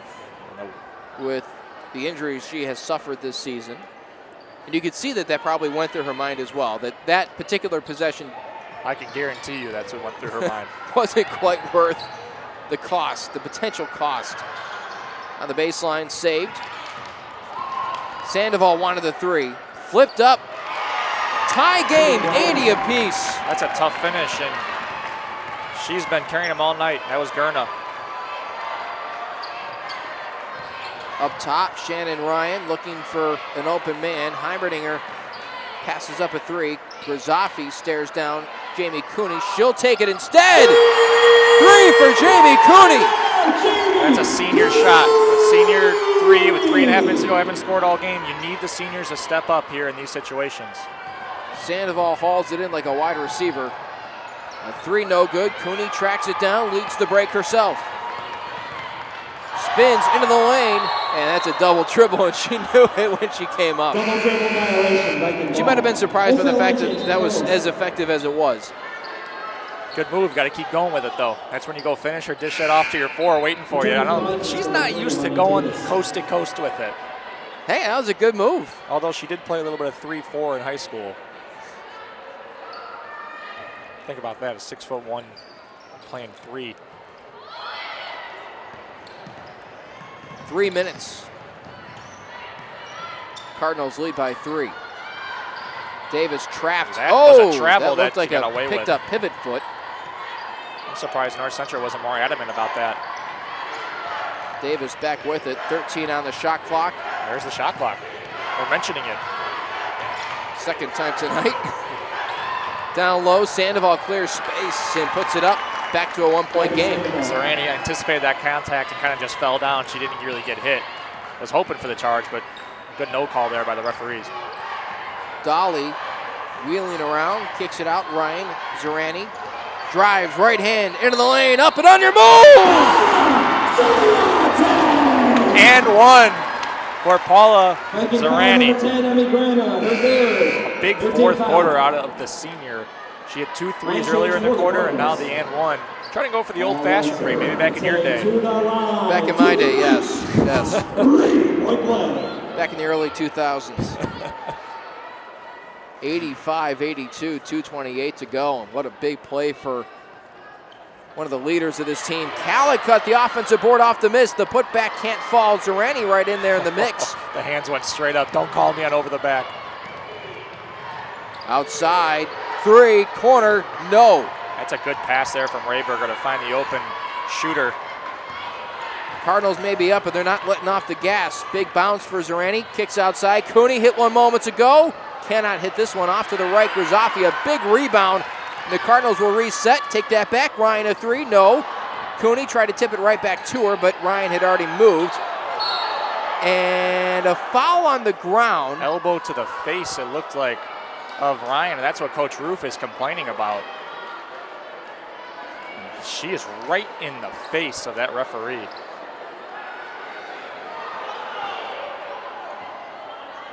Well, here's the thing. You can't swing your elbows above the head, regardless of whether or not you have the basketball.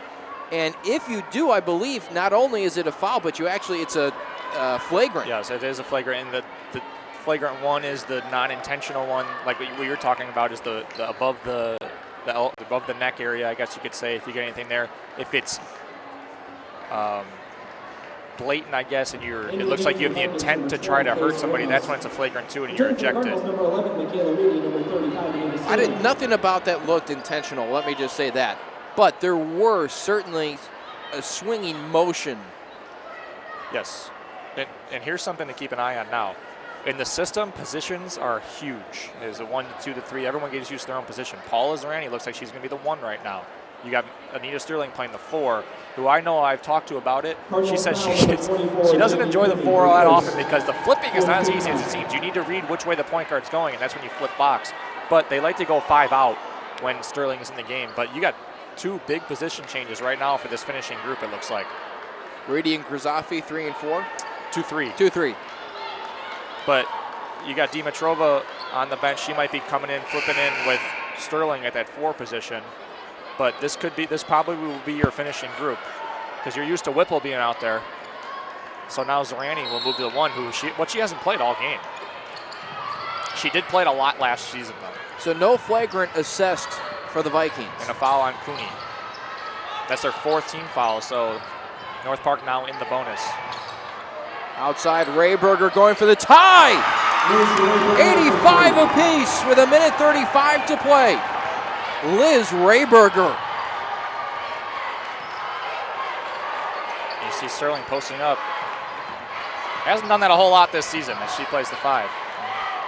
Outside, Zerani thought about it, passed it up, drives, kicks, Cooney, 3. Senior knocks it Down.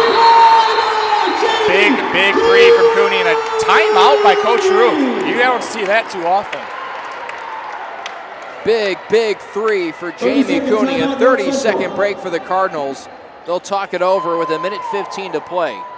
You don't see a timeout. That's rare. This is we cannot foul timeout. You got to get out on shooter's timeout and really talk about the game plan of how you're going to finish this one. Good finish to this one. The men will play next here inside Gregory Arena. We knew that we would have 2 very good basketball games on our hands. We were hoping that both of them would play out that way. Certainly the first one has. The Cardinals right now enjoying a 3-point lead, but they can't enjoy it for long because Liz Rayberger is lurking. She hit that 3 moments earlier to tie the game up at 85. You got to figure she'll be the focal point again right here. And this is what you've been talking about too. This is a game that it's not technically a must win, but it's a game you really want to win and you need to win because 1, it's a conference game, and 3-2 and 2-3 is a big difference, but you need your confidence up with the first real test without Whipple. Cardinals will try and flummox the Vikings by going to a 2-3 zone. It looks like they're going to do they have a trap 2-3 and a normal 2-3. It's going to be the trap or the Blocked normal. by Cooney. Outside Rayberger to tie again. No. And the follow-up is good as Sterling gets knocked down by Lippert. And it's a 1-point game with 50 seconds to go. Zerani drives into the lane, gets position, right-handed shot blocked by Davis and out of bounds. That is a big basket for North Park. They keep it in a 1-point game here. Cardinals really, really looking for a basket. Got to get it in first. And a timeout taken by Michelle Roof. You know, you look at the way the Cardinals aligned on that last defensive possession, and it worked. That initial shot was a very poor one from Rayberger, but there was nobody underneath to get that rebound on the backhand. What I think that 2-3 really makes them so dangerous when they're not trapping and they're not out at half court trying to get that steal is Cooney doesn't leave the paint. And you can't just drive in there because you know it's not going to block everything, but she's either going to block it or alter it. It's not going to be a gift layup ever.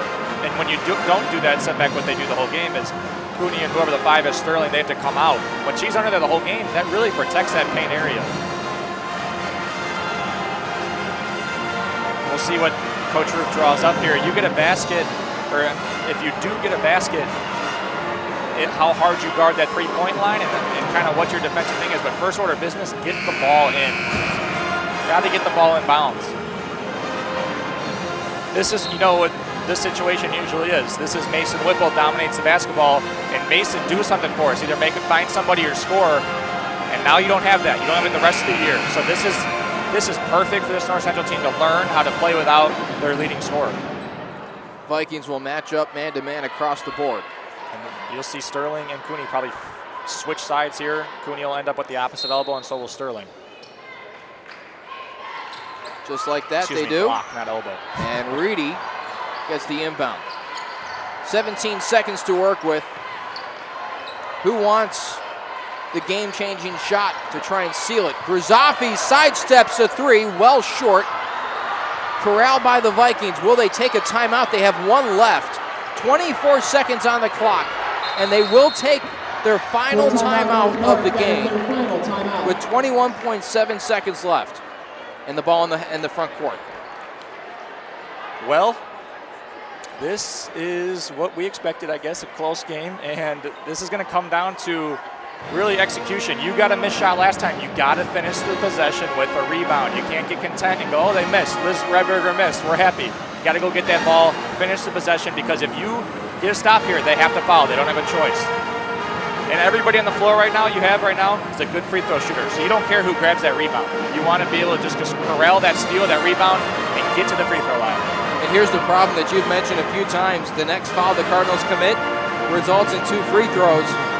So you really have to be diligent away from the basket and make sure that you don't commit a ticky-tack foul. And North Park has 1 to give. So if they're going to foul whoever right away, if they do end up not scoring, you still got to get the ball in. But first order of business, get a stop. See what kind of defense the Cardinals come out with. Will they be aggressive with that trap defense or sit back in the 2-3 zone and try and force an outside shot? I think they're going to sit back in that 2-3, and they're going to just, I don't know if you want to, you got to key in wherever Rayberger and Gurna, wherever those 2 are, you got to not let them get that look they want. You want to force the ball to drive in there into Cooney to get a block. Gurna's not even on the floor. Sandoval will trigger. Rayberger looks like she wants to get the basketball, and she does. Grizafi followed her all the way out there. 18 seconds on the clock. She works alone in isolation, trying to use a pick. Sandoval with the shot inside the arc, and air ball knocked out of bounds by Anita Sterling, and she's asking for a foul. Didn't get one, wanted it on Lippert. So with 8 seconds remaining, the Vikings have the ball on the baseline, but they are out of timeouts. North Central's going to take another timeout, and we're going to try to make this a 2-hour basketball game. I just noticed this North Park is wearing kind of a greenish uniform. It's like a green-yellow. What, you talking about the numbers or like the? No, just the uniforms in general. They're kind of a greenish I'm hue. seeing gray. kind of a grayish green, but that's not the school colors. They're more blue and yellow. Is it the same color? I think it's the same that I'm wearing right here. Am I wearing North Park attire? It's almost the exact same. Looks like you might be. I'm sorry that our viewers can't see that, but I know that doesn't help anybody. You see, Heimerdinger's going to check back in here. 8 seconds left. Let's flip sides here. You're the Vikings. Obviously, Rayburger's your best player. You have the ball on the baseline. Do you draw up a quick play to try and get the ball going to the basket right away, or do you kick it out and set up something? Well, here's the problem. You don't score. You have a foul to give, and that's bad in this situation because that'll waste more time. So you need to get one right. My thing is always, this is my preference. On the road, you go for the win. So I take the last shot on the road. At home, you kind of go right away. But right now, I think they're going to try to get something quick going to the basket. You saw what they tried to do last time. Rayburger trying to go one-on-one. You can't do that against a 2-3 zone. So we'll see how they adjust. You're going to want the ball in Rayburger's hands. Rayburger is on the near side elbow. And Heimerdinger, the closest defender to her right now. They will spy on her the whole way. Looks like they might be doing a box and one. In the corner, Davis on the baseline. 3 seconds left. Blocked by Cooney. Going ahead. Foul behind the play. 1.5 seconds remain on the clock. Sterling fouled. So now 4 fouls apiece. And that's the 5th foul on Davis, so she's out. The Cardinals simply have to inbound it and throw it straight up in the air. Well, get the ball in bounds here. The last thing you can have is a 5-second call. So get the ball in bounds. Just at least have somebody touch the ball. Because you throw it when no one touches it, North Park gets inbound there. So someone's got to touch the ball. Would it be worth it just to throw it all the way down on your end? Touch it. But even if it's North Park, allow North Park to touch it. I'm saying in the past, I've seen teams where they've tried to do that, and the other team boxes them out so no one touches it, and then disaster strikes. So I've always said, all you got to do is throw it into, even if it's a crowd, just make sure someone touches somebody, it. Yeah. Yes. And they don't even have a timeout. They can't catch it, call a timeout.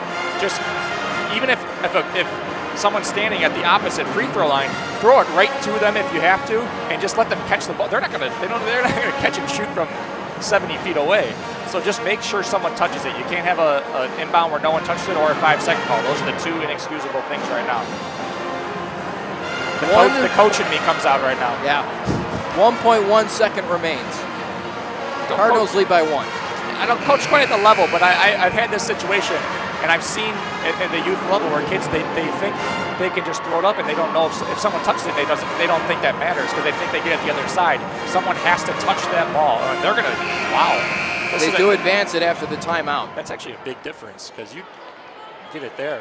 She could throw it off of Sandoval's back, yes, right? Exactly, yes. I would just, if anything, just do that. That's fine. Yep, you're good. Final score. Following a foul. I don't quite, okay, they might have called that foul before the final buzzer rang. And that's why Paul Buzzarani saying, no, it's over. You had it right. You throw it off their back, what are they going to do? There's nothing you can do. No. And they didn't do anything wrong there. They got the ball in fine. But you throw off their back, what are they going to do? Nothing. Game over. Cardinals have beaten North Park 88-77 in a thrilling wire-to-wire finish here inside Gregory Arena. 88-87. Cardinals move to 3-2 in conference play. 9-5 overall, and that is a big win. I'll tell you what, we were talking about it. The seniors need to step up late, and who stepped up late? Zorani, Cooney. Cooney hit 2 big threes, had a block to save the game blocks, there. Yeah, especially the block in the last possession there in the last 7 seconds to save the game. Zorani hit down a couple of big threes, got to the basket, the free throw line. And you know what? Caroline Heimerdinger stepped up huge in the absence of Mason Whipple, and that's a big step for her for the rest of the season. Well, we'll step aside. The women's team comes up victorious in the first game of our doubleheader. The men are itching to get going and take the floor for warm-ups. It'll be 30 minutes before they tip off. It'll be a 7:25 tip here inside Gregory Arena. We'll be back on NCTV 17 with more Cardinal basketball. Stick around. Your North Central Cardinals improved to 9.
Basketball game is between the North Park University Vikings and your North Central College Cardinals. And now it's time to meet tonight's starting lineups. First, visiting Vikings from North Park University. Starting on the guard line of 5'10", senior number 0, TJ Cobbs. A 5'7", junior guard number 4, Colin Lake. The other guard of 5'10", senior number 5, Juwan Henry. And one forward is 6'3", senior number 24, junior number 24, Jordan Robinson. And the other forward is 6'3", senior number 32, Darius Brown. Vikings are coached by Tom Slider, assisted by Joe Fano, Peter McBride.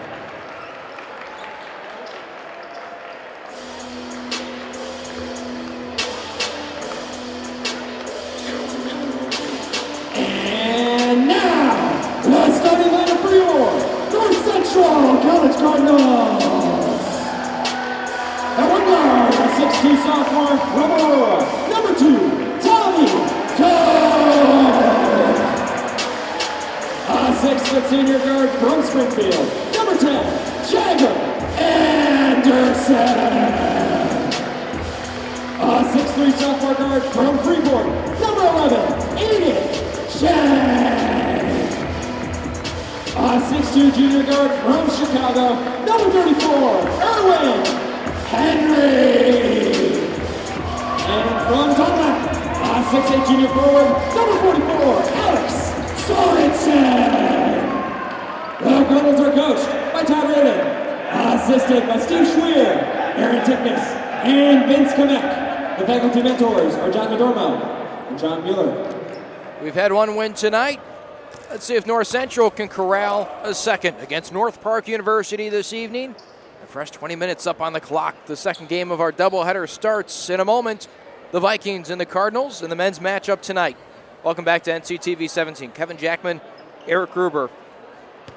Just like this women's game, but times 2. The Vikings have playmakers in the form of Juwan Henry and Jordan Robinson, 2 of the best players, not just in the conference, but in the country. They're going to score. It's just how efficient they're going to get those points tonight. Yeah, and I think that the hidden gem and the key to, obviously those 2, if they're on, they're probably going to win most games. If they're off, they're probably going to lose both. But the key that I always think was Colin Lake. When Colin Lake knocks down threes, they're a very dangerous team because he draws a lot of attention when he's feeling it. So that's a big key today. And Cardinals are going 4 guards to start this game. Erwin Henry I consider a guard. I know he's been playing on a position with Raritan out, but 4 guards. No, they list him as a guard now. Okay, yeah, he's 4 guards to start this game. Kind of matching up with North Park's smaller lineup. Well, now Henry's guarded by Jordan Robinson, who plays much bigger than his 6'3" frame. Sorensen, hook shot, beautiful. And what I want to see is if Erwin Henry's going to be guarded by Jordan Robinson, Erwin Henry's the best when he attacks. And you want to try to get Jordan Robinson in foul trouble early, so attack if he's guarding you. TJ Cobbs to Juwan Henry. Henry gets a screen from Robinson. Back to Cobb, loses it momentarily. Robinson can shoot, drive, dunk, dish, whatever you want. He can do it. Backdoor cut, doesn't do it there. Turn it over, anything. Does it all. He definitely prolific scorer for this North Park team, averaging just over 24 points a game, almost a double-double, just under 10 rebounds, and under 4 assists. So he is everything for this team, along with Juwan Henry. Juwan Henry is a triple-double threat at the guard position waiting to happen. Not only does Jordan Robinson score 24 a game as Erwin Henry loses that off the baseline, but he does it in such an efficient manner. He shoots over 56% from the floor. That's a potent score. Juwan Henry, meanwhile, is in the mid to low 40s on most nights, but he's still going to get his 20 regardless. I think the difference is Juwan Henry's a volume scorer. He gets hot and he gets real cold, and that's the thing about Jordan Robinson. He's not. He's staying well above 50%. That's very impressive. Blocked by Sorensen. TJ Cobbs rejected at the rim. That was emphatic. Sorensen, he's saying to TJ, he's talking to him a little bit. I don't think he wants him to bring that back in here. There's going to be a lot of talking. There's, I wouldn't say bad blood, but there's certainly a rivalry between these two teams as Robinson takes out Anderson after coughing it up. That's a quick foul too on Robinson. We got the Liz Rayberger watch here in the men's game. Not going to try to make too many references, but it was very recent, so we'll say it. Women coming away with an 88-87 victory over the Vikings in our first game of the doubleheader. Anticipate another close affair here tonight for the men's game. 2-0 right now, 2 minutes into the game. Tommy Koth with the basketball getting the start tonight. Sorensen working the baseline, kicks it across. Aiden Chang, stutter step, kicks it. Swung around, Koth into the lane. Bunny hop, loses the basketball, and they're going to say it's off of Koth and out of bounds. It looks like it got knocked out of his hand. And Koth is thinking the same thing. Chang guarding Lake here. I think that's going to be a key matchup in this one. Lake just a junior, along with Jordan Robinson. He's been so good for so long, it's easy to think of Jordan Robinson as a senior. I can't believe he's a junior. But only Jawan Henry's a senior in that trio of players. That's a shot by Darius Brown. He's fouled. We'll go to the free throw line. He's a fellow senior as well. But the trio of Robinson, Henry, and Lake have been so tremendous now for 2.5 seasons. It's kind of a surprise, the fact that this wasn't a ranked team to start the year, considering the amount of talent that they bring back on an annual basis. I think with this team is they have a lot of the good and a lot of the bad, and the bad sometimes overtakes the good. And I think that they can get a lot of, like Juwan Henry, Jordan Robinson, they get a little out of control sometimes, especially when they're frustrated not getting their baskets or the calls.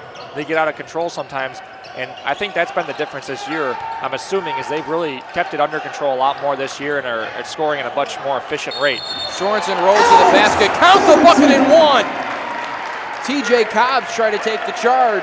Sorensen slid past him, rolls it in, and we'll get a chance to tack it on an extra point. I was just about to say that's a big 2 fouls on Sorensen. That would have been a quick one for him to get out of here. But Sorensen now has got to be careful the entire half. That's the second team foul on the Vikings. Sorensen converts the three-point play. Cardinals lead 5-2 early on. Erwin Henry got into foul trouble, I believe, in that last game against Augustana, correct? That's going to be 2 big fouls here. in the first half. Yeah, you need to stay out of foul trouble if you're Henry, because he can be their go-to attack guy now with Raritan out. Brown rolls to the basket off the dish from Jawan Henry, rolls it off the back of the iron too strong. Anderson in transition has to slow it up, didn't have numbers. Sorensen at the top, over to Aiden Chang. Cardinals look to try and stay patient here. What I've really noticed in the last 4 or 5 years since watching North Central play and just the CCIW in general is the level of competition has really leveled out a lot. It used to be pretty top heavy, and now anybody can beat anybody on any given night. Koth tries to track it down. Lake picks it up. The jumper finds nothing but net. And that's the thing about Division III too. Anybody can lose at any time. It's not, you don't have these all-star amazing teams. I mean, there's great teams, don't get me wrong, but you don't have these players that are going to be the #1 picks in the draft that can just take over games. Sorensen baseline against Brown. Kicks it out. Koth Chang near side. That's Erwin Henry. Henry will take a high arcing three. Erwin Henry might be the MVP since Raritan went out. Would you agree with that? He has elevated his game to a level that I wasn't quite sure he could. Honestly, a few years ago when he came in, as North Park will take a timeout, you saw the athletic potential that Erwin Henry brought to the table, and you also saw the versatility he could bring, but I didn't think he'd become as strong of a shooter as he has. He's lifted his percentages to career highs this year, which has been a huge part of his game. He's doing a great job, like you said, on the offensive end, but also the defensive end. He's a very good defensive, he plays a lot of undersized here. He's undersized against a lot of his matchups, like he's probably going to be most of the day today. And he does a great job of battling, and that could be the issue with foul trouble sometimes, but he does a really good job competing on both ends of the floor. 8-4, 15-51. And the evolution of Erwin Henry has been a must because you mentioned Connor Raritan has been out for an extended period of time. He's close to the timeline which they set forth when he was initially injured, maybe another week or two, but he's still donning a cast on his wrist, which says that he's still probably a little ways off. Well, he hurt it in the, let's look at the date. I'll give you a specific date. You heard it in the Milliken game. It was December 10th. December 10th. And I heard 4 weeks, and I did not. That was not straight from Connor Raritan, and I thought that was too early. And we're at about the 4-week mark. Coming from, I believe he had about the same kind of break. When I broke my wrist, I know 4 weeks is too early. You think about injuries come back early. Broken bones is almost impossible. You need to let them completely heal. Backdoor cut, Anderson cannot convert. Joe Bicco, by the way, hit that 3 on the other end for the Vikings, and a foul. They're going to call this on the floor on Tommy Koth. That's the second team foul on the Cardinals. My prediction would be at Wheaton on the 18th or Elmhurst on the 21st would be the return date for Connor Raritan. That'd be my prediction. If all goes according to plan and there's no setbacks. Yes, that's my prediction.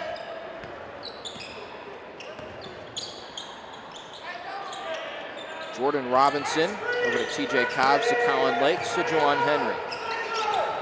I don't like when Juwan Henry and Erwin Henry guard each other because then you got to specify the first names. Sorensen down court. Oh, push from behind by Bicco. Sorensen seemed to have taken offense initially. Doesn't like that, and he says something to him as well. That's how you injure somebody. That is. He's going full speed, and that's going to be an intentional flagrant foul on Bicco, which I completely agree with. I do too. That is the kind of injury potential play that really could end somebody's season. If you get him on the arm or the wrist or anything there on that, that's fine. But if you go to the back area, that's not okay. There was no intention to play the ball. No, and there wasn't an intention to hurt. It was an intention to stop him from scoring. But it's a foul that can really injure somebody seriously. Sorensen knocks down 1 of 2. The Cardinals will also get the basketball back. Have you shot technical or flagrant free throws before? It's the hardest free throw to make when no one's there but you. It is. No one's there. It's so much more normal when everyone's just standing there. And it seems almost more free than a free throw. Right? It makes you feel like you're the only person in the gym. Yep. And then, but you know everyone else is watching and you expect it to make it. Juwan Henry with the finger roll knocks the game up at 9. 14:38 to play in the first half inside Gregory Arena. North Park, North Central, CCIW matchup. The Cardinals 8-5, North Park 9-2. Sorensen underneath, up and under move is good, and he gives a little look back to Bicco after converting that layup. A lot of the matchups between these two teams, Juwan Henry has gotten into foul trouble, and that's something to keep an eye on today. He has an aggressive mentality, especially at the defensive end. So if he stays out of foul trouble, especially with him and Jordan Robinson, that's a big key for this North Park team. Trying to go for the backdoor cut. Cobb lays it in off the feed from Lake. Nice find there. I think that's something that cool that makes basketball unique is the foul trouble. Sorensen wants some more. Hits her right into the face of Bicco. I think he just got a little fire ignited underneath him. And I've always said about Sorensen, he's a better three-point shooter after he makes a couple layups. When he sees the ball go in the basket, that gets his confidence up, and that makes him a better shooter. Doesn't mean he's a better shooter because of it. It just is his confidence up. Cobb, reverse layup, no. Sorensen, and a foul called on, that's going to be Bicco. That's his second. Viking foul number 15, Joe Bicco, his second. Team fourth. And he's going to have to check out, which I'm sure Alex Sorensen's a little disappointed about because he is on an absolute roll with Bicco guarding him. Yeah, that's not a matchup that favors North Park. Not at all. But I'm not sure Darius Brown matches up well against Sorensen either, which right now he is. Handoff to Erwin Henry, sizes up a jumper, goes baseline, and an offensive foul pushed off with the forearm. Henry tried to force the issue there. Good job of getting in defensive position there for North Park on defense. See, Juwan Henry's got a little wrap on that. Looks like left hand index finger. Jump stop jumper, no good. Darius Brown pulls down a one-handed rebound. You talk about the field goal percentages. Juwan Henry takes a lot of tough shots. Line drive, three-pointer, long rebound, tapped out Brown. Robinson passes up a long shot, goes underneath the Cobb, give and go. Nice move.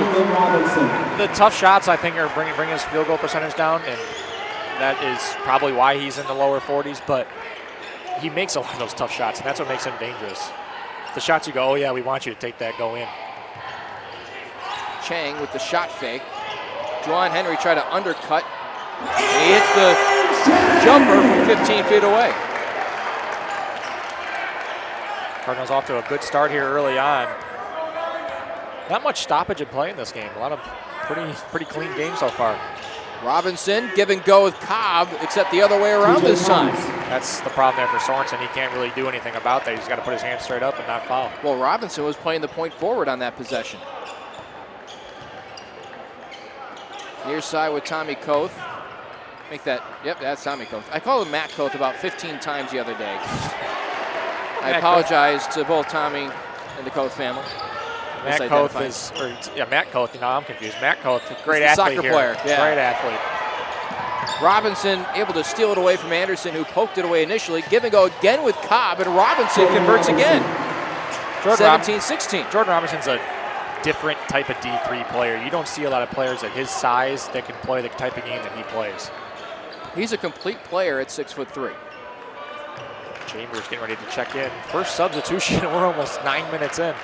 Henry, a high arcing jumper, and Sorensen goes up and over and converts on the second chance opportunity. Alex Sorensen's having a big early first half so far. In the absence of Connor Raritan, you expect Sorensen to really pick up the slack, and it's tough for him because then all the attention is on him. Juwan Henry lifts and puts in a liner for a three-pointer. Talk about tough shots. They're going to give him a two-pointer on that. Foot must have been on the line. 19-18. Vikings with a 1-point lead. Anderson alone. They'll let him shoot that if he wanted it. He doesn't. Henry cuts to the basket. Lefty shot foul. Jordan Robinson picks up his second. Viking foul number 24, Jordan Robinson is second. Team fifth. Erwin Henry to the line. Shooting two. This North Central team has gone deep and has not gone deep at times with this kind of Raritan injury. You've seen them go 9, 10, 11 looking for answers. But right now, it looks like Coach Raritan, you're going to see Capoletti at some point during this one. It'll be interesting to see who else you see. If you're going to see Phipps, if you're going to see Bronick. The minutes have been limited. And even Koth was not getting some minutes, and he plays the first almost 10 minutes of this game. So Coach Raritan's really had to coach and really figure out a lot of rotation and game plan strategies, because when you have somebody that plays 39 minutes in a game, like Connor, or 40 minutes, you have to change a lot of minutes. This might be a game where Jack Bronick remains on the bench because of just how athletic the Viking bigs are. I don't know if Bronick would be able to extend outside of the 10, 15 feet area. It all depends on Sorensen's foul trouble, too. He picks up another one in this half, and you'll see Bronick running that score stable. Cardinals lead by 1. Henry spins into the hole. Anderson forces a tough shot, taps it out. Sorensen corrals.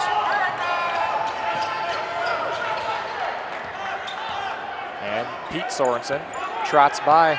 Another great Sorensen athlete to come through North Central. A couple of great brotherly duos on this men's basketball team. Backdoor cut, Nick Chambers on the wing. Back to Sorensen, and that's deflected off of his body, stripped from behind. That was a nice little play there coming around that screen. Had a good look if he just held onto the ball. Got tipped. I think it got tipped off his hands, off his chest. Sorensen mentioning to Nick Chambers, who is a freshman. I mean, keep in mind, this was not a rotational player coming into the year. He goes, hey, deliver that with a skip pass, and I'll be able to take that in a little bit easier. Conn Lake stops on a dime out to Bicko. Sorensen closes fast. Nick Chambers, one of those guys that got a chance, took advantage of that chance, and he's ran with it. He's been in that rotation ever since. Even started a few games. 3 for Henry, drains it. 2-point lead for the Vikings. He does not make a ton of easy shots. They are a lot of contested, difficult shots, and that's a lot of work in the gym. Yeah. That's a lot of shooting. It's a lot of leg days. He is a terrific, tough shot maker. Anderson to the chop, Chambers. Chang left alone, near side wing. In and out, in, out. Sorensen has it. Knocked away from him. Conn Lake able to keep it from going out of bounds. Sorensen doing a good job of wedging in there, getting good position with that foul. You don't want to pick up his second. Corner with Henry. He probably wants a heat check right now. I was just about to say, I feel a heat check coming in. There it is. Leaves it short. Henry the rebound, and this might be one where you want to try and let the gas go a little bit. Into the corner, Chang. He didn't have a lot of options. We're on the same page. Chambers a three, in and out. Cardinals have had a couple of good looks. They've gone halfway down. Oh, nice steal. Erwin Henry intended for Brown, streaking to the basket. It's always impressive to pull up like that, not run over the cheerleaders. It's not easy. They appreciate it. It's not easy. Sorensen a three. No good as well. 8:15 to play first half. This has been at a furious pace. Capoletti waiting to check in. He might be waiting until the second half. Yeah, this game is going very, very quick. Screen from Bicco. He'll now pull the three. And he'll have Drains that. I feel like he's going to have something to say to Sorensen. They didn't look at him. Didn't even look at him. No words exchanged there. Timeout taken, North Central. It's a 5-point lead for the Vikings, 25 to 20. 7:56 to play in the first half. And I feel like this game started not even 5 minutes ago. But here we are, back half of the first half. And Juwan Henry is living up to the billing. He's absolutely dynamic tonight. He, like we've been talking about, he makes so many tough shots that it's almost like, as a coach, do you want him to take those shots? Like, obviously you don't want to leave him open, but you know, as a fan, as a spectator, as a coach, when you see a guy take a difficult shot and you're rooting for the other team, you go, oh, that's what you want. But he makes so many of those shots that unless you block a shot, there isn't almost any really defense that can stop him. You just gotta hope he misses. Meanwhile, Jordan Robinson has been effective tonight as well. Those 2 fouls, he might be out for the half. Four early points for Robinson on 2 of 2 shooting. Henry, 7 points, 3 of 6.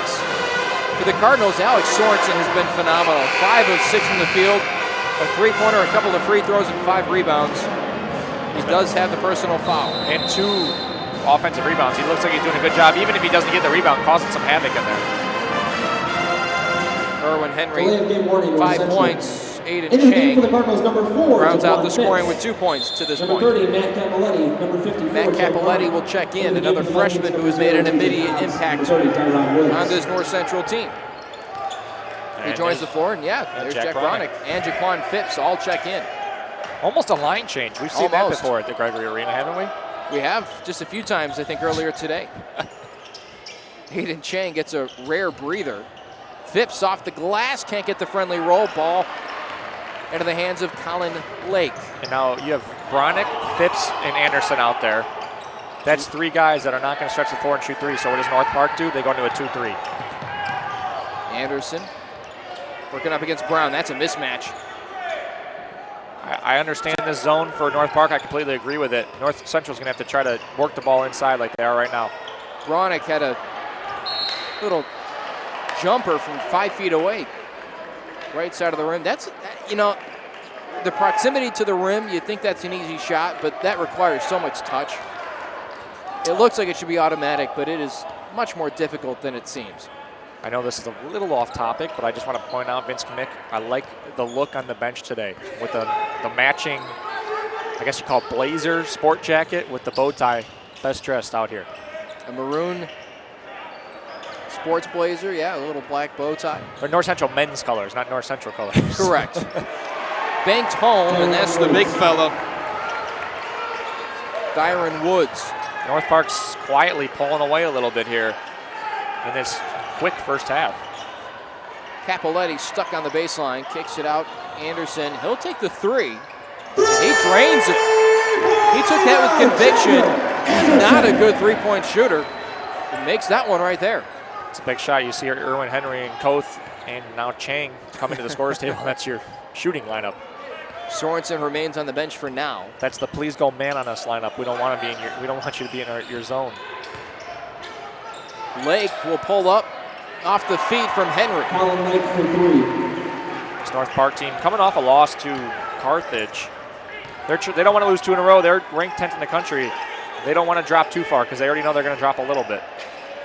Keep in mind, this North Central team beat North Park twice last year, and both by double figures. So this is a North Park team with a chip on their shoulder. They're coming in here to Gregory Arena. They know they've lost not just those last 2, but 11 of the last 12. Team 6.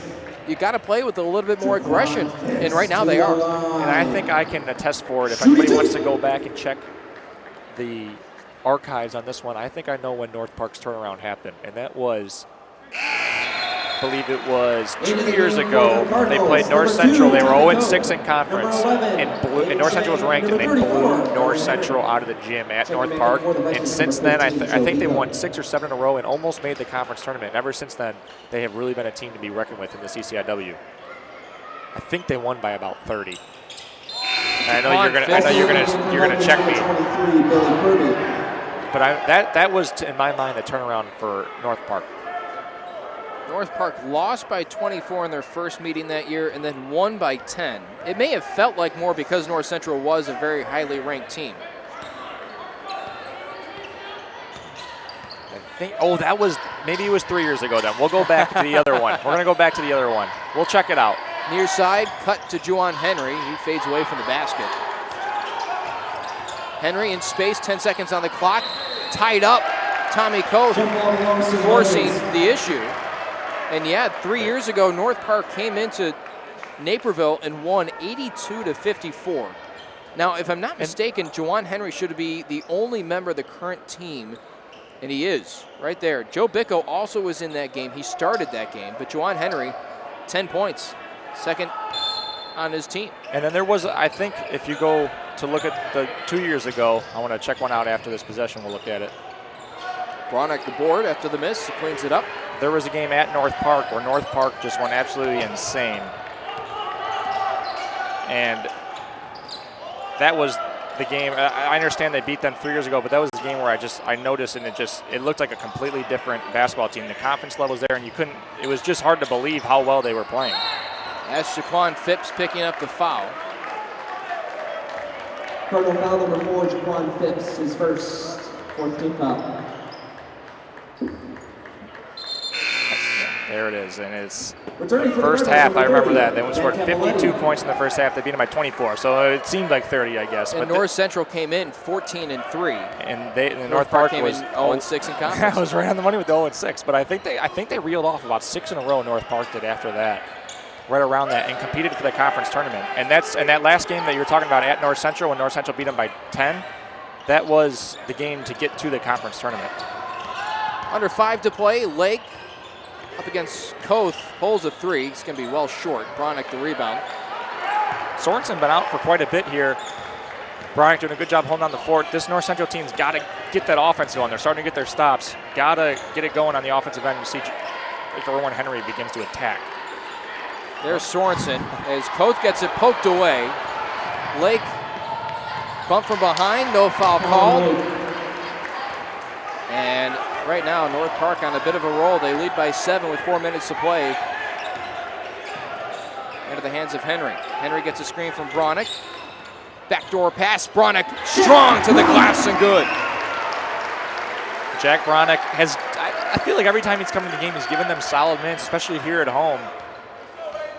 And you need that, especially with Fairley being out for the season.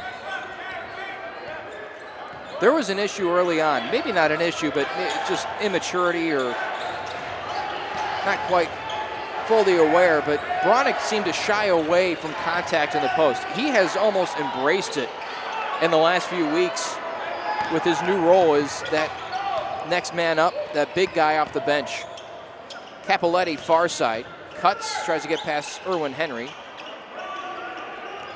Shot fake and a drive, knocked away. They're going to call that off the leg of Erwin Henry. Coach Reardon up screaming. He did not like that. Number 44. He was eyeing down Erwin Henry. Erwin Henry, Aiden Chang, he steals it away, gets his own rebound off the miss. Erwin Henry, big bunny hop in, gets the roll. Henry. Aiden Chang creating that. Pure hustle. That'll make Coach Reardon be quiet for a second on Erwin Henry as he finishes that. I'm sure at halftime we'll hear it. That'll also ignite the North Park bench. Henry. Oh boy. Henry. He takes Division I type shots that go in. At his size, if he's 6'2", he's playing. He's 5'10". I'm saying, if he's 6'2", he's playing. Yeah, that's the one knock on him. At a very high level. He's got the quickness, he's got the athleticism. It's just the height that held him back a little bit.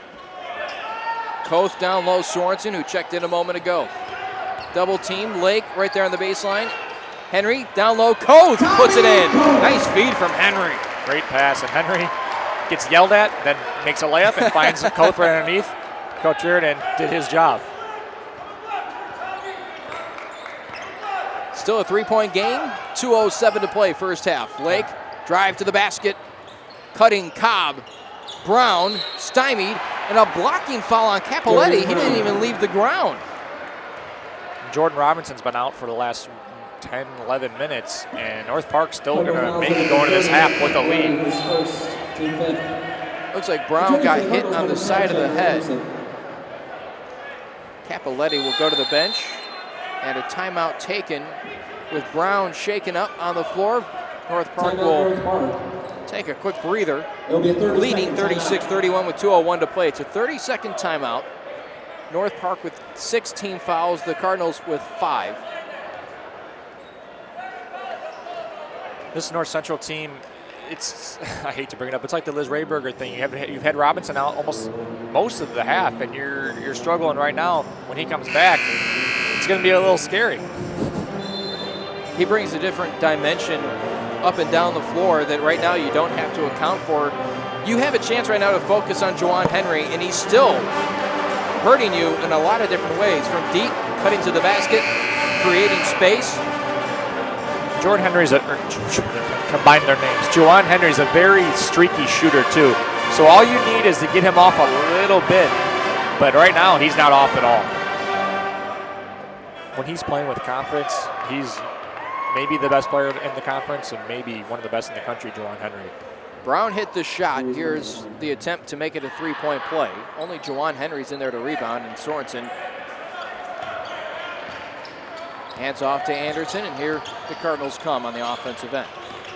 We didn't see much of the bench as the starting lineup's back out there. They got a short stint out there. Henry to the basket, count the bucket and one.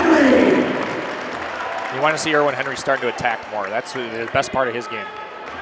They need to clear up some space on whatever side he wants to drive on and let him go, because against Augustana, they may have lost that game, but he sat out, like you said. The first half was scoreless. In that first half, came out aggressive, 13 points in the second half, and he almost single-handedly kept the Cardinals in that game against the Vikings, the other Vikings. And you really got to give Erwin Henry a lot of credit. Someone's got to step up and be the.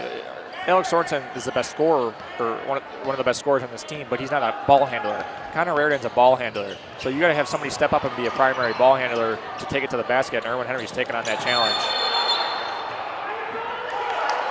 They're going to call an over-the-back foul. And they're going to call backcourt. That's why I think he's freaking out over there on the sideline.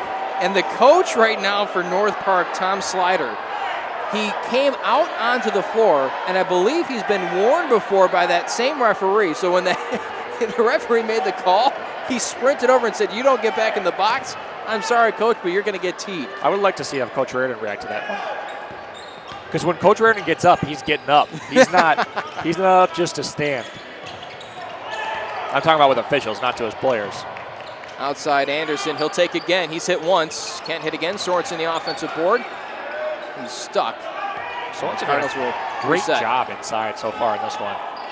Up against Brown again. Aggressively to the hole. Left-handed shot up and over the head. 1-point game. Alex Sorensen looks way more aggressive and fired up more than usual tonight. And that's big for the big 6'8" junior. He's playing like a 6'8" guy right now. No, he is. He's banging away down low. But he's doing it smartly. He's not picking up fouls. 45 seconds left. You need to get out of here with one foul if you're Alex Sorensen. On the floor, that's a foul on the Cardinals' Erwin Henry. And if I'm Coach Reardon right now, I might even throw Bronick in there for the last 40 seconds just so Sorensen doesn't pick up that second foul, because that would be very, I'm not saying it's going to happen, but that would be very costly. I think Phipps might come in for Erwin Henry to make sure he doesn't pick up his third.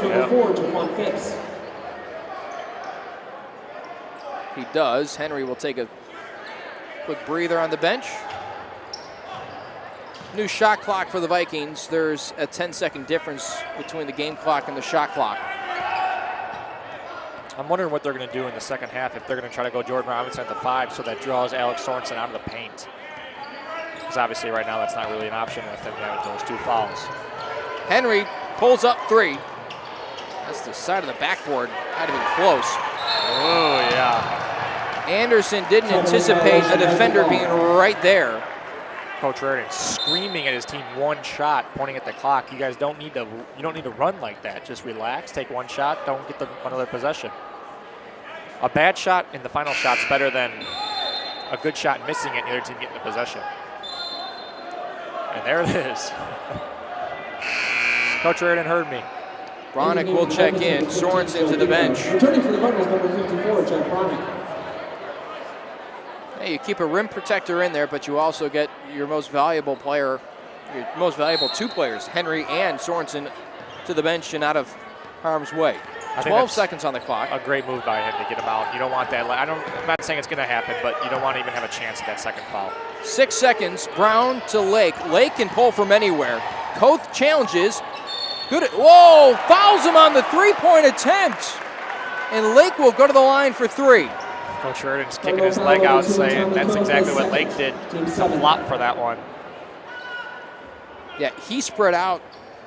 Spread eagle. All of his limbs were sticking in different directions, hoping to draw contact. That's a big foul here at the end of the half. You have a 1-point game, now maybe 4. First one gets a friendly roll. That's an argument. I mean, they have an argument there. And the way they usually call that is an offensive foul. Then they've really emphasized that in the NBA level. When that leg comes out, they're going to call that, and they should. You know who was famous for it? Reggie Miller. Oh, yeah. You ever hear him talk about it? And he goes, I would not want to play today's rules. He hates it. He admits it. He talks about how much he got away with that and how much it helped him. It's nice that somebody admits it, though, instead of going, no, I didn't do that. I don't know what you're talking about. Lake has hit 2, make that 3. Chambers will throw it up. It's well late. And the first half has come to a close. The Cardinals trail by 4, 39-35, both teams. Oh, right at each other tonight. That's a big call at the end of the half. We go in 1-point game, now it's a 4-point game instead, and with that foul on Koth. The Cardinals, we'll see how they respond. Jordan Robinson's going to come back out fresh for that second half with those 2 fouls, and Alex Sorensen's got to stay aggressive, draw those double teams. 15-minute break. We'll step aside with them. We'll be back on NCTV 17.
It will be Cardinal ball to start the second half.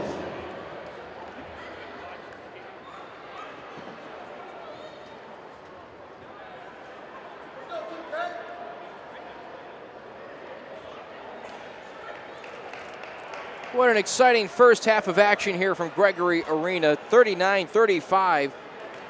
The halftime score, North Central trails by 4. At the very end of the first half, an interesting play as Colin Lake rose for a 3 to try and beat the buzzer.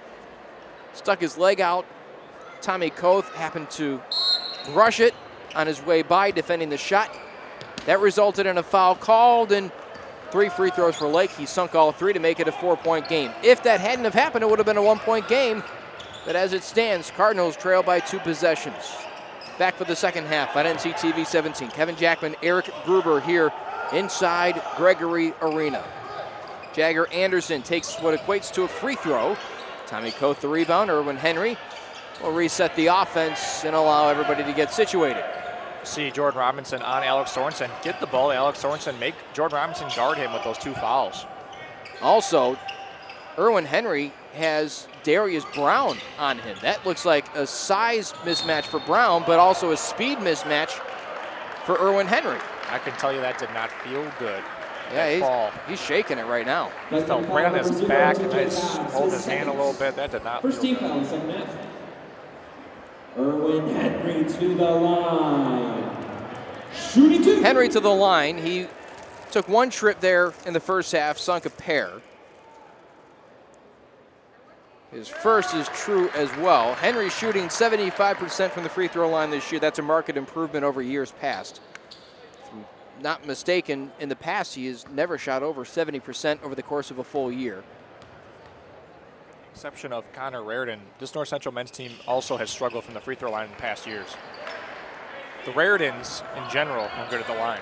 I think they used to live at the charity stripe growing up. Derek was automatic. 90% over the course of a single season, which, I mean, that's just phenomenal. That transcends whatever level of basketball you're playing at. That is pretty good. Great Cobb pass. backdoor pass. Like we've mentioned, Jordan Robinson does so much at his height and his size at the D3 level that you rarely see. And now Brown back on Sorensen. Hands off to Henry. Now it's again Henry on Darius Brown. That's why I enjoy the Connor Raridan, Jordan Robinson matchup that we saw a couple times last year. Very versatile overall players. High shot for Erwin Henry. Beats the buzzer. It's a high arcer. Hit the rafters. Almost hit that 2013 Final Four banner that hangs up here in Gregory Arena. I remember when they unveiled that and it didn't come down. That's right. Were you here for that? That almost happened last night as well. For the national championship banner for the cross country team, only 1/2 of it came down. It was Jordan Howard knocks down the 3. Jordan Robinson, rather, not the Bears running back, excuse me. I was going to let you get that one yourself. Very good athlete, though. Very. Boy, he can run. 5th round pick. Outside, Jagger Anderson gets a screen from Henry. Into the lane, finds a crevice and rolls it in. He just knows how to get to the basket and finish with the trees. 2.5 minutes have gone by here in the second half, and it's still a 4-point game. It would benefit North Central to drive at Jordan Robinson. Aiden Chang went under the screen, and Colin Lake made him pay for it. That matches the largest lead of the game for either team at 7. Alex Sorensen with a tremendous first half, 15 points, 8 rebounds. He also did it efficiently, 6 of 7 shooting. And it appears as though North Park has made it a focal point to ensure that he doesn't get the basketball. Anderson picks it off the hardwood and lays it up and in. We're 3 minutes in. I think that was his first touch. It might have been.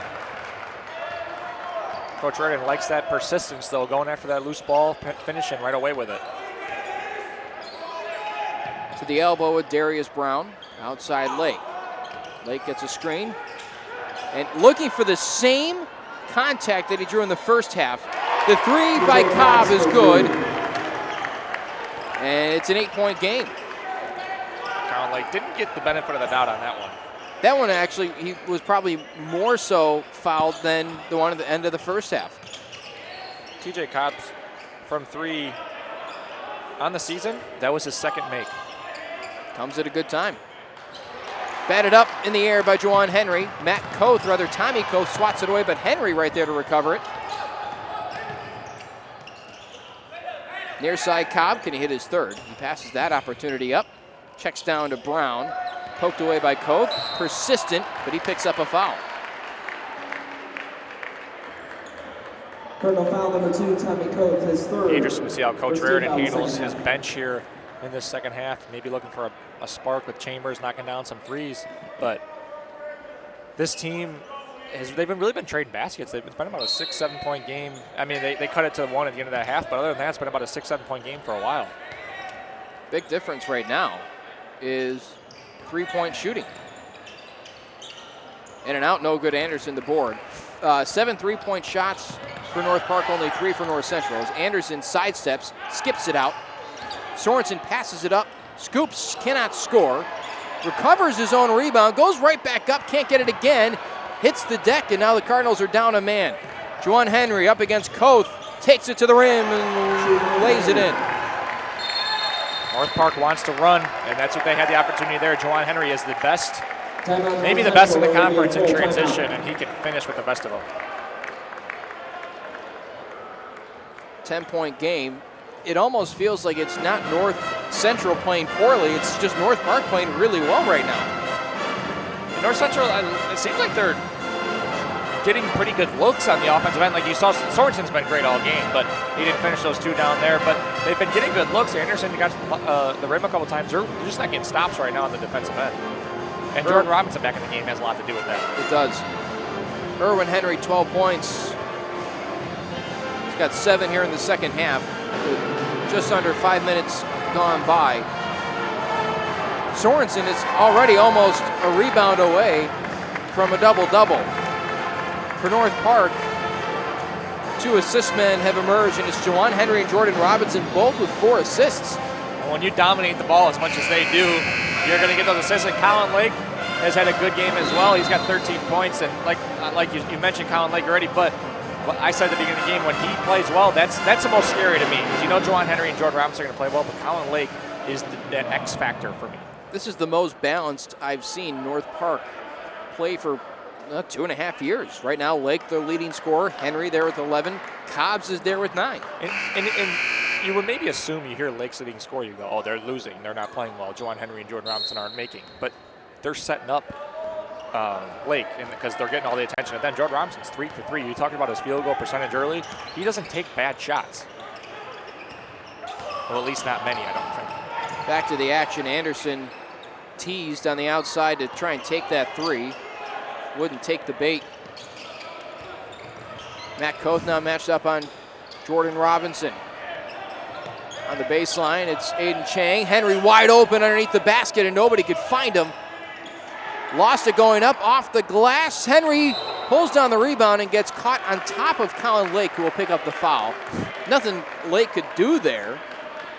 But great job by Erwin Henry, who comes up again, a little bit shaken, holding that right elbow of his. Erwin Henry was calling for that ball big time inside. He had that mismatch with Lake on him, and he just wanted to take advantage of it. Erwin Henry, you can tell how aggressive he's really been. I hope he continues that aggressiveness when Connor Raritan comes back. He wants this game.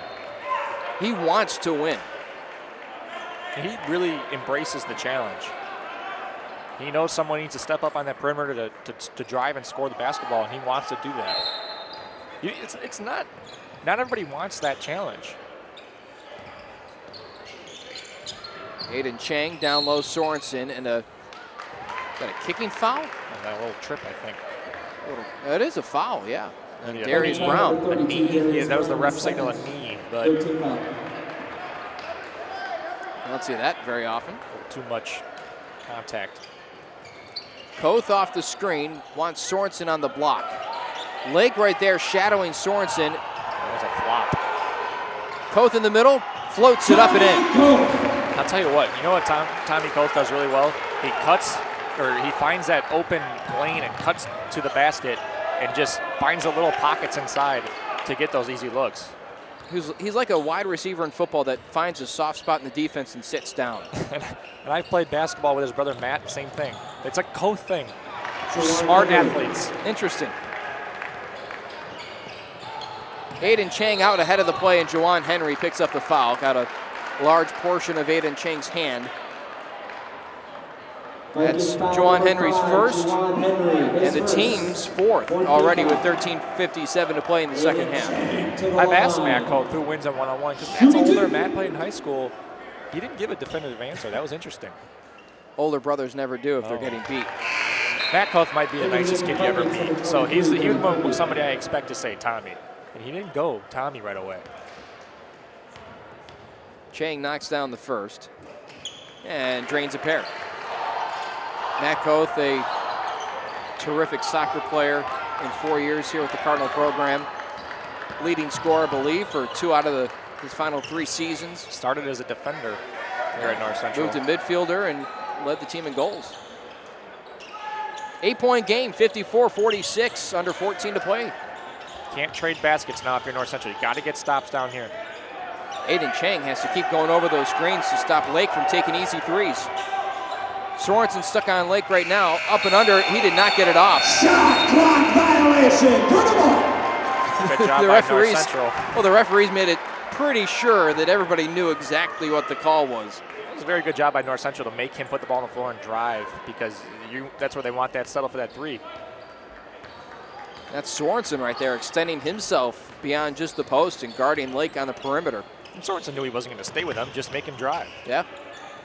Anderson raises, takes the jumper, and the rebound hauled in by Billy Kirby. I don't know if I've ever seen Anderson take as many jumpers as he has in this game.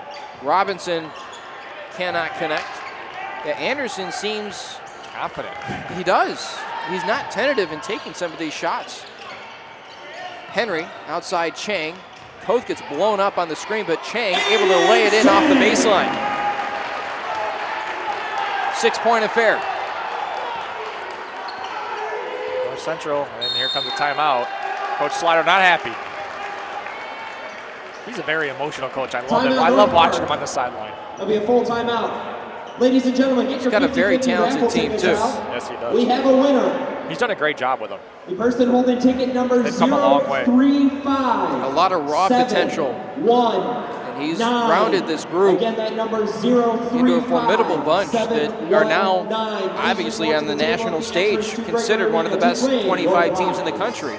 And Jordan Robinson's only a junior, and you can argue him or Juwan Henry your best player. You can go back and forth, whatever you want. But this is the year that they want to go as far as possible because Juwan Henry's gone next year. And when you have a 2-headed monster like they have along with Colin Lake, that's when you want to do it. It's now. It can't be, oh, Jordan Robinson can get better even next year, average 28. You want to do it right now. This is the opportunity, especially with the CCIW the way it is. Wheaton is not the team that it had been in previous seasons. Coming into tonight, they're 6-6. They're 2-1 in conference. But this isn't the Wheaton that we've seen, maybe 2 or 3 years ago where they were atop the CCIW along with North Central and Illinois Wesleyan. And Wheaton's getting better. They were very young last year, still young this year. And I believe they have a younger brother of one of the former stars, don't they? Think about back to your days there. He was by far the star on that Tim team. McCrary or Tyler Peters? I think Tyler Peters' younger brother's on that team. I think he might be a sophomore now, and he's probably taking a bigger step. And that Wheaton team is going to be, I think, good. I think they're going to be giving teams a lot of games this year. Koth tries to pick it off. Ooh, Koth thought it was off of Robinson. But how about Carthage? Beat North Park, beat North Central. They're 3-1 in conference. They're 9-3 overall. They might be sniffing rankings. Where do they come from? The big man on that team. Yeah. Jordan Robinson gets the lob inside and Jordan Robinson finger rolls it in.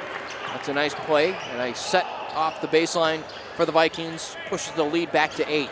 Anderson. It is very rare to see only one CCIW team ranked. In and out, rims around Erwin Henry. Drives to the rim, off the glass, no good, too strong. Sorensen fighting for the rebound. Robinson comes up with it. And I think you touched on it earlier. the 3 teams that were ranked to start the year aren't ranked anymore, and the one that wasn't is top 10. Henry, passed it right to Lake as Aiden Chang popped out. He wanted the 3. Layup for Kirby is good, and a timeout for North Central as the lead gets extended back to 10. Coach Todd Raridan just watched Erwin Henry walk into that huddle, and it's little mistakes like that where he's trying to make a play, and you just got to be smart about that play. Erwin Henry, one of the best attackers on this team, that's just a mental mistake right there. It's one thing to know where your teammate's going to be. It's another thing to assume where he's going to be. Chang, a 3-point shooter, decided that his best opportunity to try and score there was to pop out, flank out to the wing, and try and shoot. Erwin didn't see it that way. He thought he was going to go to the basket. And I think he probably saw the corner of his eye, and he thought Colin Lake was Aiden Chang because he threw it right to him. He did. It was a beautiful pass, just to the wrong guy. And Colin Lake would be a nice teammate to have. He's doing an awfully good job tonight for the Vikings. 13 points, 4 of 8 shooting. Also a couple of steals, including that one moments ago. 10-point game, 11:45 here in the second half. Up top, Chang. Alex Sorensen barely get any touches here. I think that might have been said in the timeout. Here they are looking for him. Well, Bicko's back in, and Sorensen took him to task in that first half. Skip pass, far side, Henry 3. Front of the rim, Chang tracks it down, loses it off his leg, and recovers. It looks like North Park's adjustment is double team Sorensen as soon as he touches it. A lot of weaving now for the Cardinals. Anderson crossover into the lane, left-handed shot. Bicko pulls it down. He changes direction so fast. Robinson tied up by Chang under the basket, and Chang can't believe the foul call. That is his first and the team's second, and now Jordan Robinson to the line for a pair of free throws. Jordan Robinson to the line. Jordan Robinson been very, very efficient in his time on the floor so far. Limited minutes in that first half because of foul trouble, but he is not forcing the issue at all. And you can really see he's really grown up as a player, and he doesn't go in there and kind of that angry drive, just trying to get something up in the basket. He's really under control and playing at a really high level. There's the first substitution of the half for North Central. If you said describe Jordan Robinson in 2 or 3 words, I'd say really good hothead. Really good what? Hothead. I mean, last year, he was really, if you got under his skin, he would kind of go off the rails a little bit. This year, he has been completely in control the whole game, and it reflects across the board for the entire team. Chang loses the handoff, goes back outside to Sorensen, across to Matt Koth, Tommy Koth. Man, stop telling stories about Matt Koth, will you? We'll get in a couple years. Juwan Henry the steal. Koth in pursuit. Cobb lays it in. 14-point game as Todd Raridan looks down his bench and barks out the name Jaquan Phipps. He'll go to the scorer's table. Koth stripped that one on the initial layup. Sorensen, little over-the-head hook shot. That fell in the first half. It isn't falling here. And this is where Connor Raridan comes in. And the Cardinals seem to kind of be unraveling on the offensive end. They need somebody to step up. Offensive foul. They call a block. Oh, blocking foul on Matt Capoletti. Cardinal foul number 30, Matt Capoletti, his second, 13th foul.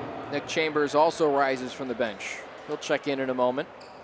Robinson, or rather Juwan Henry, looks visibly shaken up after hitting the floor pretty hard. You'll see Jack Brana coming to the game now too, and Coach Raridan looking just for something. Into the game for the Cardinals, number 4, Jaquan Phipps. Number 22, Nick Chambers. Number 54, Jack Brana. You like to see the freshman Nick Chambers get going here, as he's shown a lot of flashes off the bench this year, especially from three-point range. Try to get him a couple looks. They need him to be that versatile shooter that they can rely on to spot up and knock down a 3. That rim didn't get along with Juwan Henry on those 2 free throws. No, neither did the floor when he came back down on it. Those were both that foul. 90% of the way down. Chambers at the top, over to Chang. Capoletti will catch and shoot. No shooter's touch for him. But a good look nonetheless, and a foul called on Lake. Viking foul Little number 4, ticky-tack time foul. It remaining looked like 8 there. seconds. Did you see anything? I didn't see much. Maybe our angle wasn't good, There's but certainly been plays where I've seen guys get blown up a little bit more than that.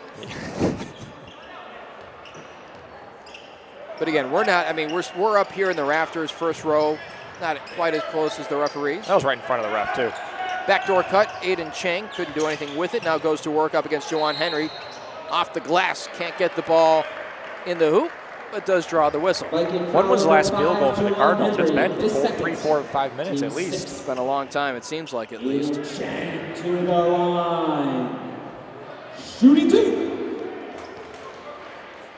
Cardinals have really fallen off here, down 14. Need some sparks on the offensive end. They've gotten a few stops, but when you can't convert on them, it doesn't do much. 12:42 was the last field goal, and that was an Aiden Chang layup. So 3 minutes. 60-50 with just under 10 to play inside Gregory Arena. A CCIW matchup between North Park and North Central. Thanks for tuning in with us tonight on NCTV 17. Kevin Jackman, Eric Gruber here with you this evening. Step back. Henry rolls it off the back of the rim, too strong. Chang with the rebound. There's an example of a tough shot from Jawan Henry. He loves that mid-range game, though. You can tell. He really works on that. Really likes bouncing around. Bronick loses the ball, throws it over, and it's Jordan Robinson saving it. Brown ahead to Kirby, makes a move to the basket, comes up short. And a foul on Kirby on the floor. I'm not sure what Kirby could have done from there, but that is going to result in free throws. I think it's on Henry. Nope. They called it on. Nope. Jordan Robinson. No. Darius Brown. We're all over the place. Juwan Henry was on the floor, and so was Kirby. Kirby was on the floor, and the foul is on Darius Brown. No North Central guys. No North Central guys. So Chang will now shoot free throws. It's a 1-and-1. He knocks down the first. And this is big. This is now big down the stretch because every time now the Cardinals can be aggressive and try and pick up a foul, and they'll go to the line for at least one and soon two. And you see one starter on the floor right now. It's Aiden Chang. I don't think he's came out. He has come out in the first half. He came out in the first half. That's it. He doesn't. If you look at his minutes log over the last, pretty much the whole season, he's 38, 39 minutes. Yep. He does not get much of a breather. Henry got sandwiched between Phipps and Capoletti. Got to credit the stamina there, too, for Aiden Chang. Oh, yeah. He's not coming out a lot. That's the old Derek Raridan marathon where Derek would never come out. Connor's kind of been like that, too. Connor's been pretty close, if not. I mean, there was a double overtime game where he sat maybe 2 minutes out of the, You talking about Connor or Derek? Connor. Connor. Derek did that, too, I believe, Yeah. a triple overtime game. The Wheaton one? Yeah. You remember that? Yep. I remember that, too. That was 2012-13 season. At Wheaton. Lost in triple overtime. I wasn't going to mention that part. It was a great game, though. Was. Loudest atmosphere I've ever called a game in. I think that was one of the best atmospheres I've ever been to in general. It's gotten pretty raucous in here at times when the Cardinals have gone on runs, but it has been a while. Cardinals without a field goal for the last 4 minutes. Down low, Capoletti reverse layup, and there it is. That's a tough finish. Really tough. Wasn't even looking. Imagine how good he'd be if he was looking. Backs it out to Henry. Gets a screen from Robinson. Cobb spots up for three. Strong, pulled down by Bronick. He's already doubled his three-pointers. You're going to triple it here? Erwin Henry awaits at the scorer's table. He'll check in at the next dead ball. You know what that three was? I've made one. Let's try another one. Oh, no, I'm missed. No, we're done. Let's go back to the old game plan. I'll tell you what, shooting and confidence are a major match. Yeah. Chang, a jumper. Nothing but the bottom of the net. Single-digit lead now for North Park. It's down to 8, and I think they're going to call a timeout as Lake crosses the timeline and will Timeout North Park. take a breather. Aiden Chang trying to take over right now for this North Central team, stepping up. It'll be a full timeout. Full timeout for North Park. We'll take the opportunity to break with them. A minute timeout on NCTV 17.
Timeout is over for North Park. Back to action with 7:22 to play in the second half. Cardinals on a little run. Back to single digits, an 8-point lead for the Vikings. The visitors have come in tonight, been aggressive, and have led for 20 minutes. Cardinals haven't had the lead since 9 minutes to go in the first half, and that's a foul called on the Cardinals.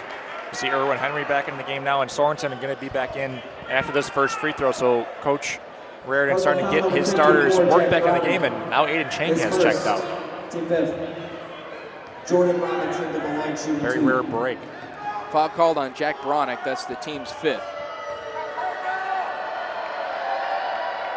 Robinson cannot find the first. They're not enjoying that rim down there on free throws. Returning for the Cardinals, number 44. It's kind of like what you said Alex during the women's Sorensen. game, where the women North Central team missed, what, you said 10, 12 in a row? 12 in a row against Roosevelt. Once that starts snowballing, it's almost as if you can't stop it, although Robinson does right there.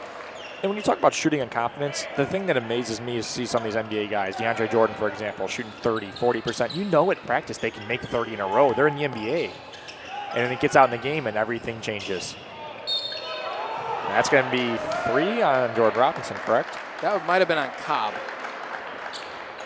Is it on Cobb? Number 24, Jordan Robinson. It's going to be on Robinson. That's his 3rd, as Henry gets to the line. Hey, you know, that might be the recipe down the stretch for North Central. Give it to Henry and allow him to bang away and draw fouls. And you can tell what that they have done with Sorensen is every time he touches, it's a double. Returning for the Cardinals, Right number now, 11, Aiden Chang. if you don't have the shooters to kick out to, it's tough for Sorensen. But right now, you look at the lineup, he's loading up out there. Capoletti, Henry, Chang, Chambers. You kick out, you're good. You got 3 shooters, and you can count Henry as a shooter, but he's really more of a cutter. Yeah, he's one of those slashers that can knock down a 3. He would rather drive, but he can knock it down. You can't leave him there, let's put it that way. Henry wants the basketball. Comes across a couple of screens, drives, and turns around. Chang, good face-up defense. Fall-away shot. Strong, tapped around. Sorensen the rebound. Outlet pass to Henry. Henry has Chambers on the wing. Cues up a 3. No. Short. Capoletti knocks it out of play. Boy, that would have been big. 3-point chance would have been huge, and this place would have come down. This North Central team right now, they've locked up on that defensive end. What scares me, you can only get so many stops in a row. With the dynamic scorers that this North Park team has, it's going to be tough. It's tough to force them into being cold because they can just turn to somebody else. Cobb along the baseline, blocked by Capoletti, but a foul.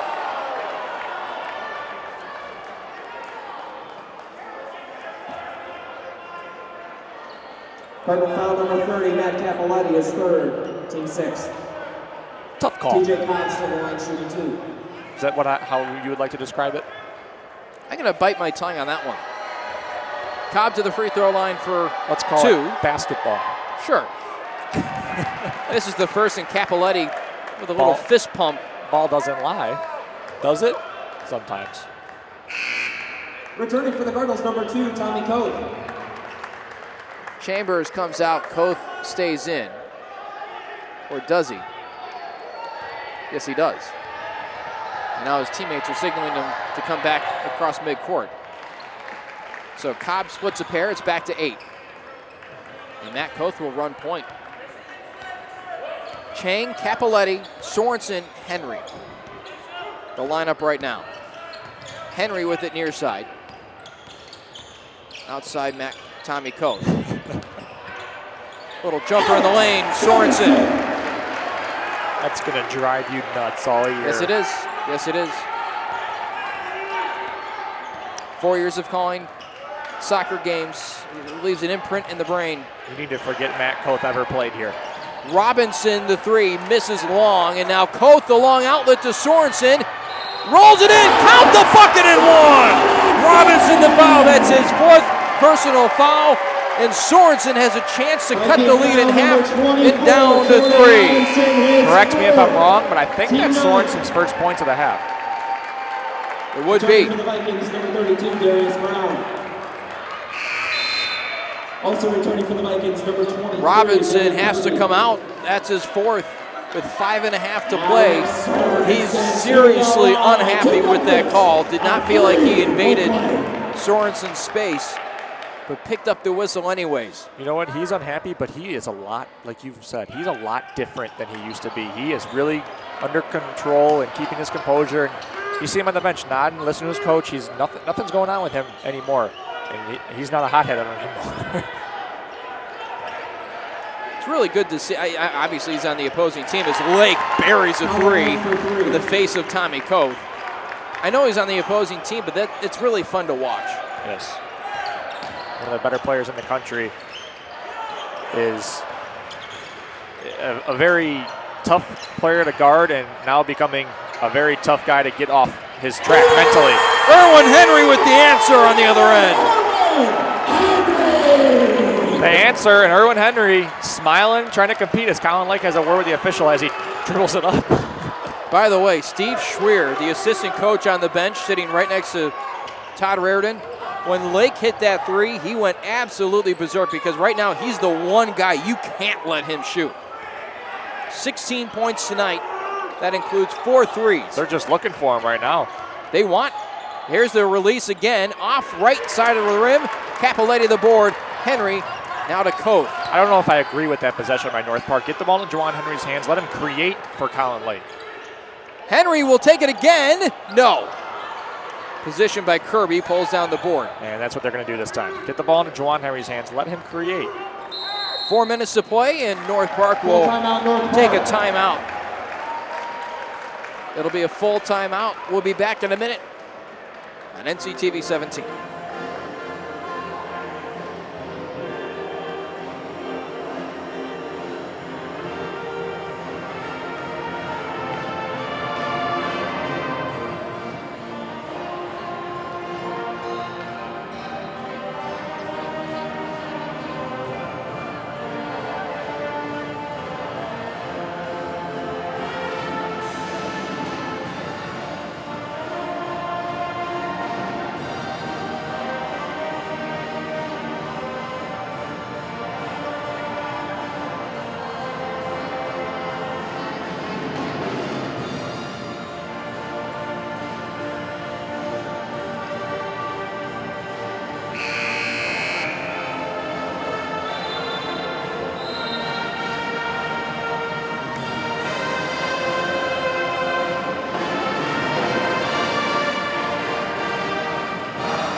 Deficit down to 4 as North Park exits a timeout. 4 to play in the game.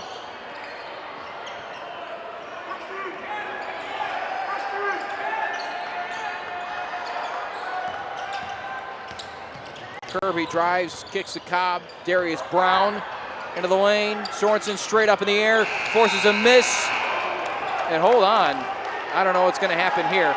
Is it a foul on North Park? Disregard the buzzer that went off. That should not have gone off. It was not a shot clock violation. Instead, it was a foul on the floor, and Matt Capoletti drawing it, and now he gets 2 free throws. Confusing situation going on here. It looks like Coach Reardon's going to stick with this lineup as he has Jagger Anderson out, the only starter not in the game, and Capoletti has given a good spark off the bench, and Anderson's played well too. Good job attacking. He gives you a little bit more length, though. When you start with that small lineup, Capoletti can give you a little bit more of that versatility and rebounding. 69-66, 3:37 to play. Good battle here tonight. The women's game came down to the wire, 88-87. The Cardinals beat the Vikings. Let's see what the men can do here tonight as well, as they trail by 2. As we hit the 3:30 mark. Well, we got 2 good games. Koth picks up the foul, working against Lake.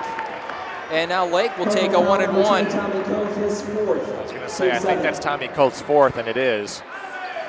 You have to be aggressive, or excuse me, you have to be careful with that aggressiveness on the defensive end.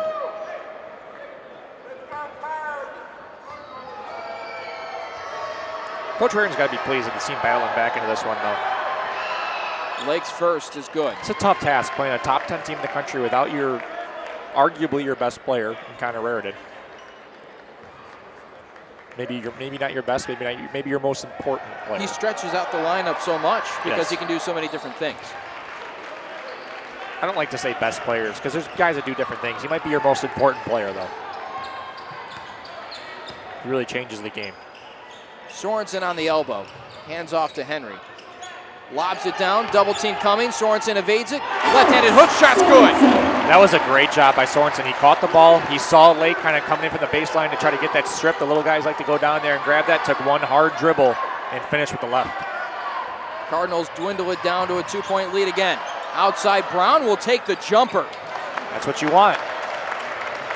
Not the guy you'd probably want the basketball to be in his hands in that situation. Under 3 to play. Coach Reardon trying to set a play up, and he wants them to settle down. Koth to Sorensen. Is this going to be the same play with Henry? And an offensive foul away from the ball. A call on Chang or Koth? Koth is fouled out. Offensive foul on the Cardinals, number 2, Tommy Koth, his 5th. What did he do? I'm not sure, but Koth is visibly upset. He's actually looks confused. Into the game for the Cardinals, number 10, Jagger Anderson.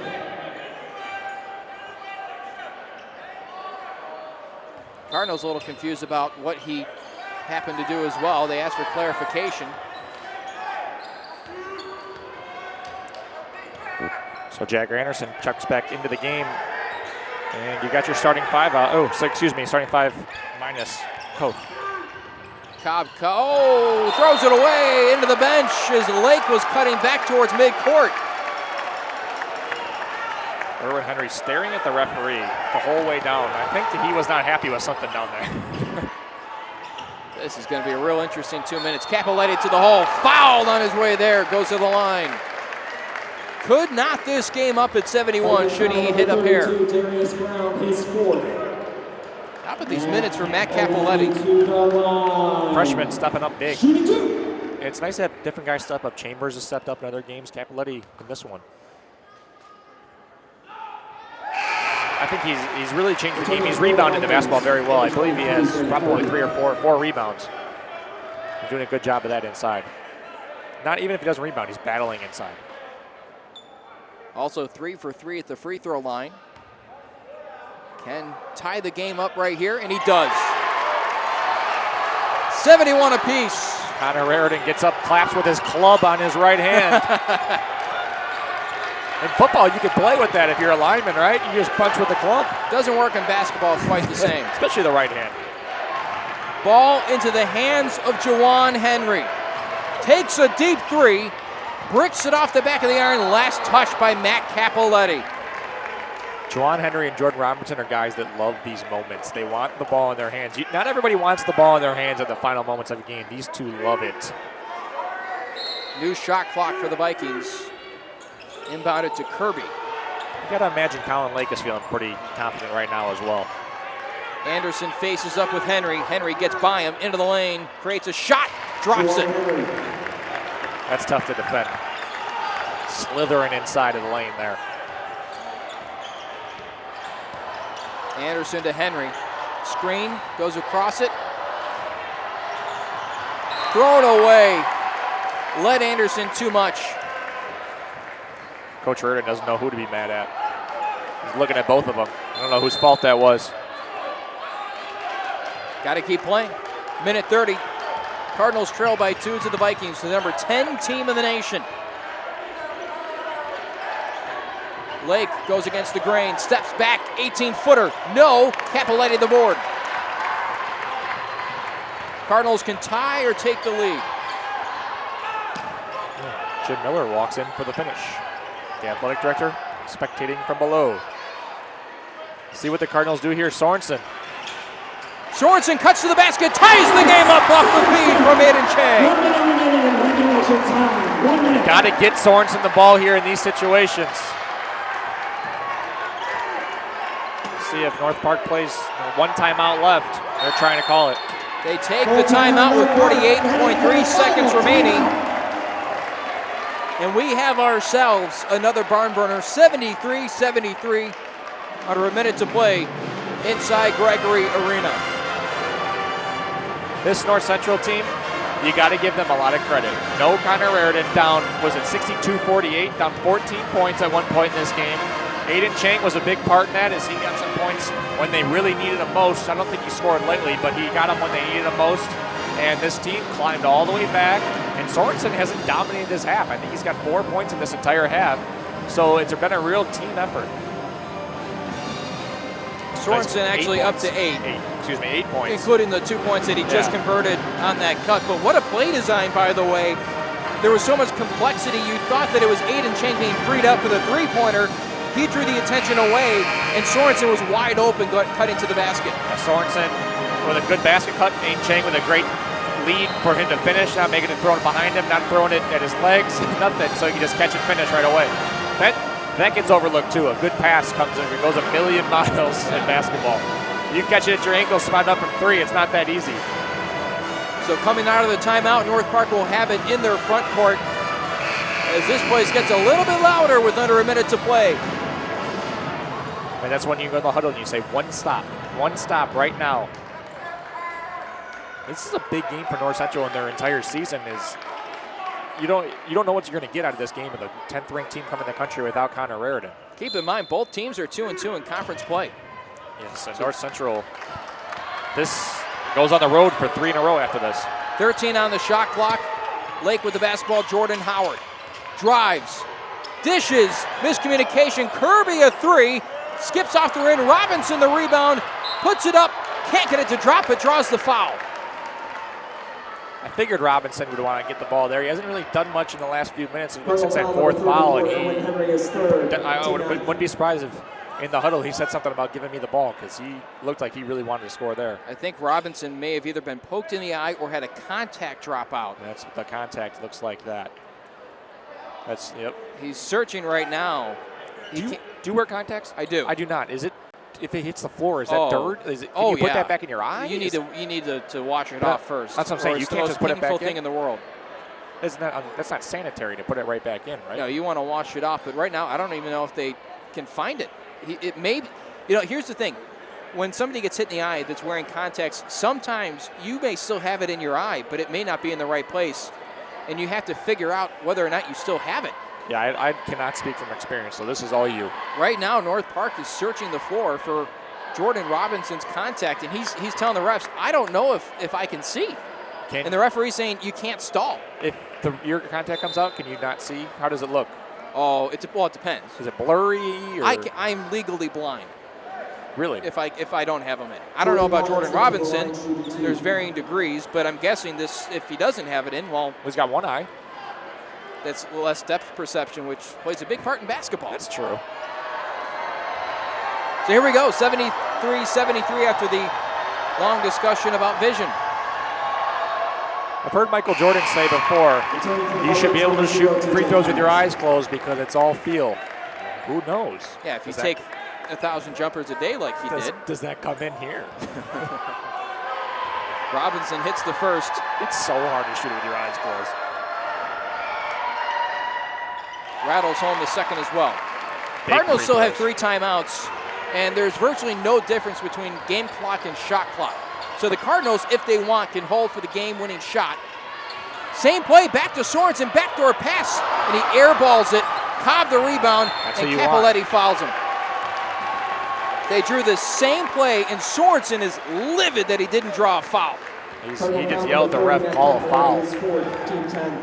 He is absolutely heated. TJ Cobb's still on. 2 big free throws here, double bonus, so Cobb's going to get 2. You Nick see Chambers is going to come in because of his threat from deep. Cobb's missed 1 here. You're still alive. And he missed that. Returning for the Cardinals, number So 22, Chambers Nick in, Chambers. Anderson out. Chang will get the recipe from Todd Raritan on what's cooking on the next possession. And I don't know if you heard about that double overtime game that they had in Florida. Anderson hit one at the buzzer, and so did Chang to send it to extend the game in regulation and then the first overtime. Timeout will be taken by Coach Todd Raritan. 16.8 seconds left. It's a 3-point game. You don't have to go for the tie right now. No, especially with 2 timeouts left. You get a quick 2, call timeout, set your press up. I think that's what you do right here because they don't want to foul and give you an and 1. And that's always been, I think, an issue. You notice a lot of teams kind of just let them go. You don't want to let them go and have their 2 because then the game's even closer and it's tougher. So I think that you just go to the basket right now, trying to get that quick 2 and call that timeout. Who do you go with? Henry with the ball? At least to initiate. I think that he's been your most productive and efficient producer at this point. I believe 17 points so far in this one. And yes, he's been kind of that guy that you want with the ball in the hands to go to the basket from the perimeter. He's also very good at absorbing contact. And that's the thing what North Park's talking about right now. If they drive, don't foul them. They don't want that and 1. Make them earn it from deep or allow them to have the 2 if you absolutely have to. We'll see what happens here, what Coach Raritan draws up and what he wants from his team, deciding if they go for a 2 or a 3.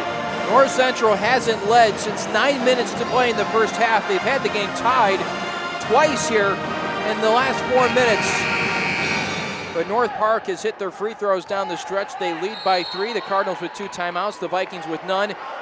And here it comes. Aiden Chang will bring it up the floor against Colin Lake.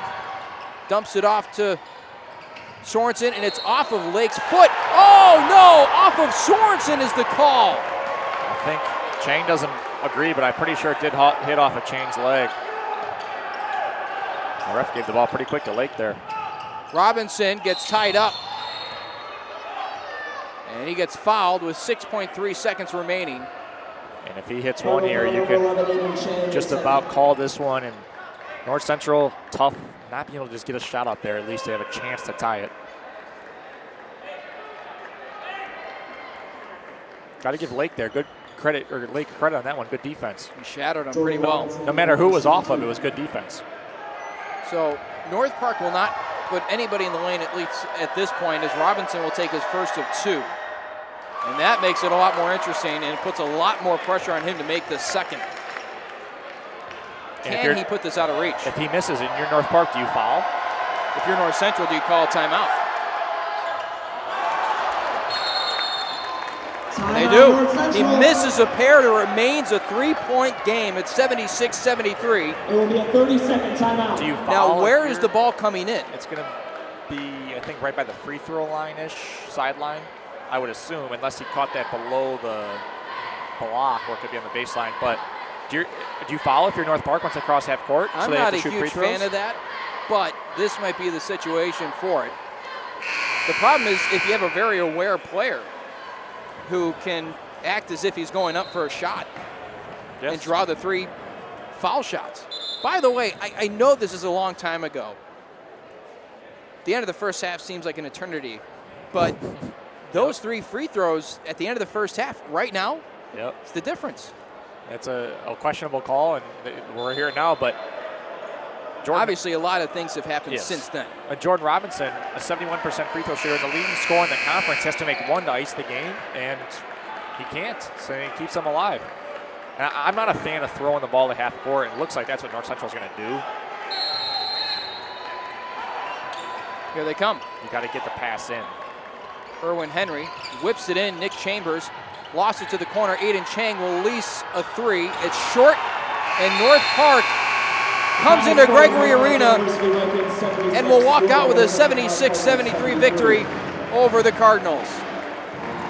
Tough loss for the Cardinals. They really battled back in this one. They got all the way back to a tie game after trailing by 14 pretty late into that second half. And Alex Sorensen had a big game, and the Cardinals really battled. But you know what? As a coach, Coach Reardon, you need to be pretty pleased without how your team plays without Connor Reardon in that type of game. They fought. They trailed most of the game. They came back. They tied it. They had a chance to send it to overtime. When it was all said and done, North Park walks away with the win. Cardinals fall to 2-3 in conference, 8-6 overall. North Park improves to 10-2, 3-2 in the CCIW. With that, we'll say so long from Gregory Arena. For my cameraman and producer Nick Picciolo and my color man tonight, Eric Gruber, I'm Kevin Jackman saying so long. We'll see you Wednesday when the women come back to Gregory Arena. Game starts at 7 o'clock.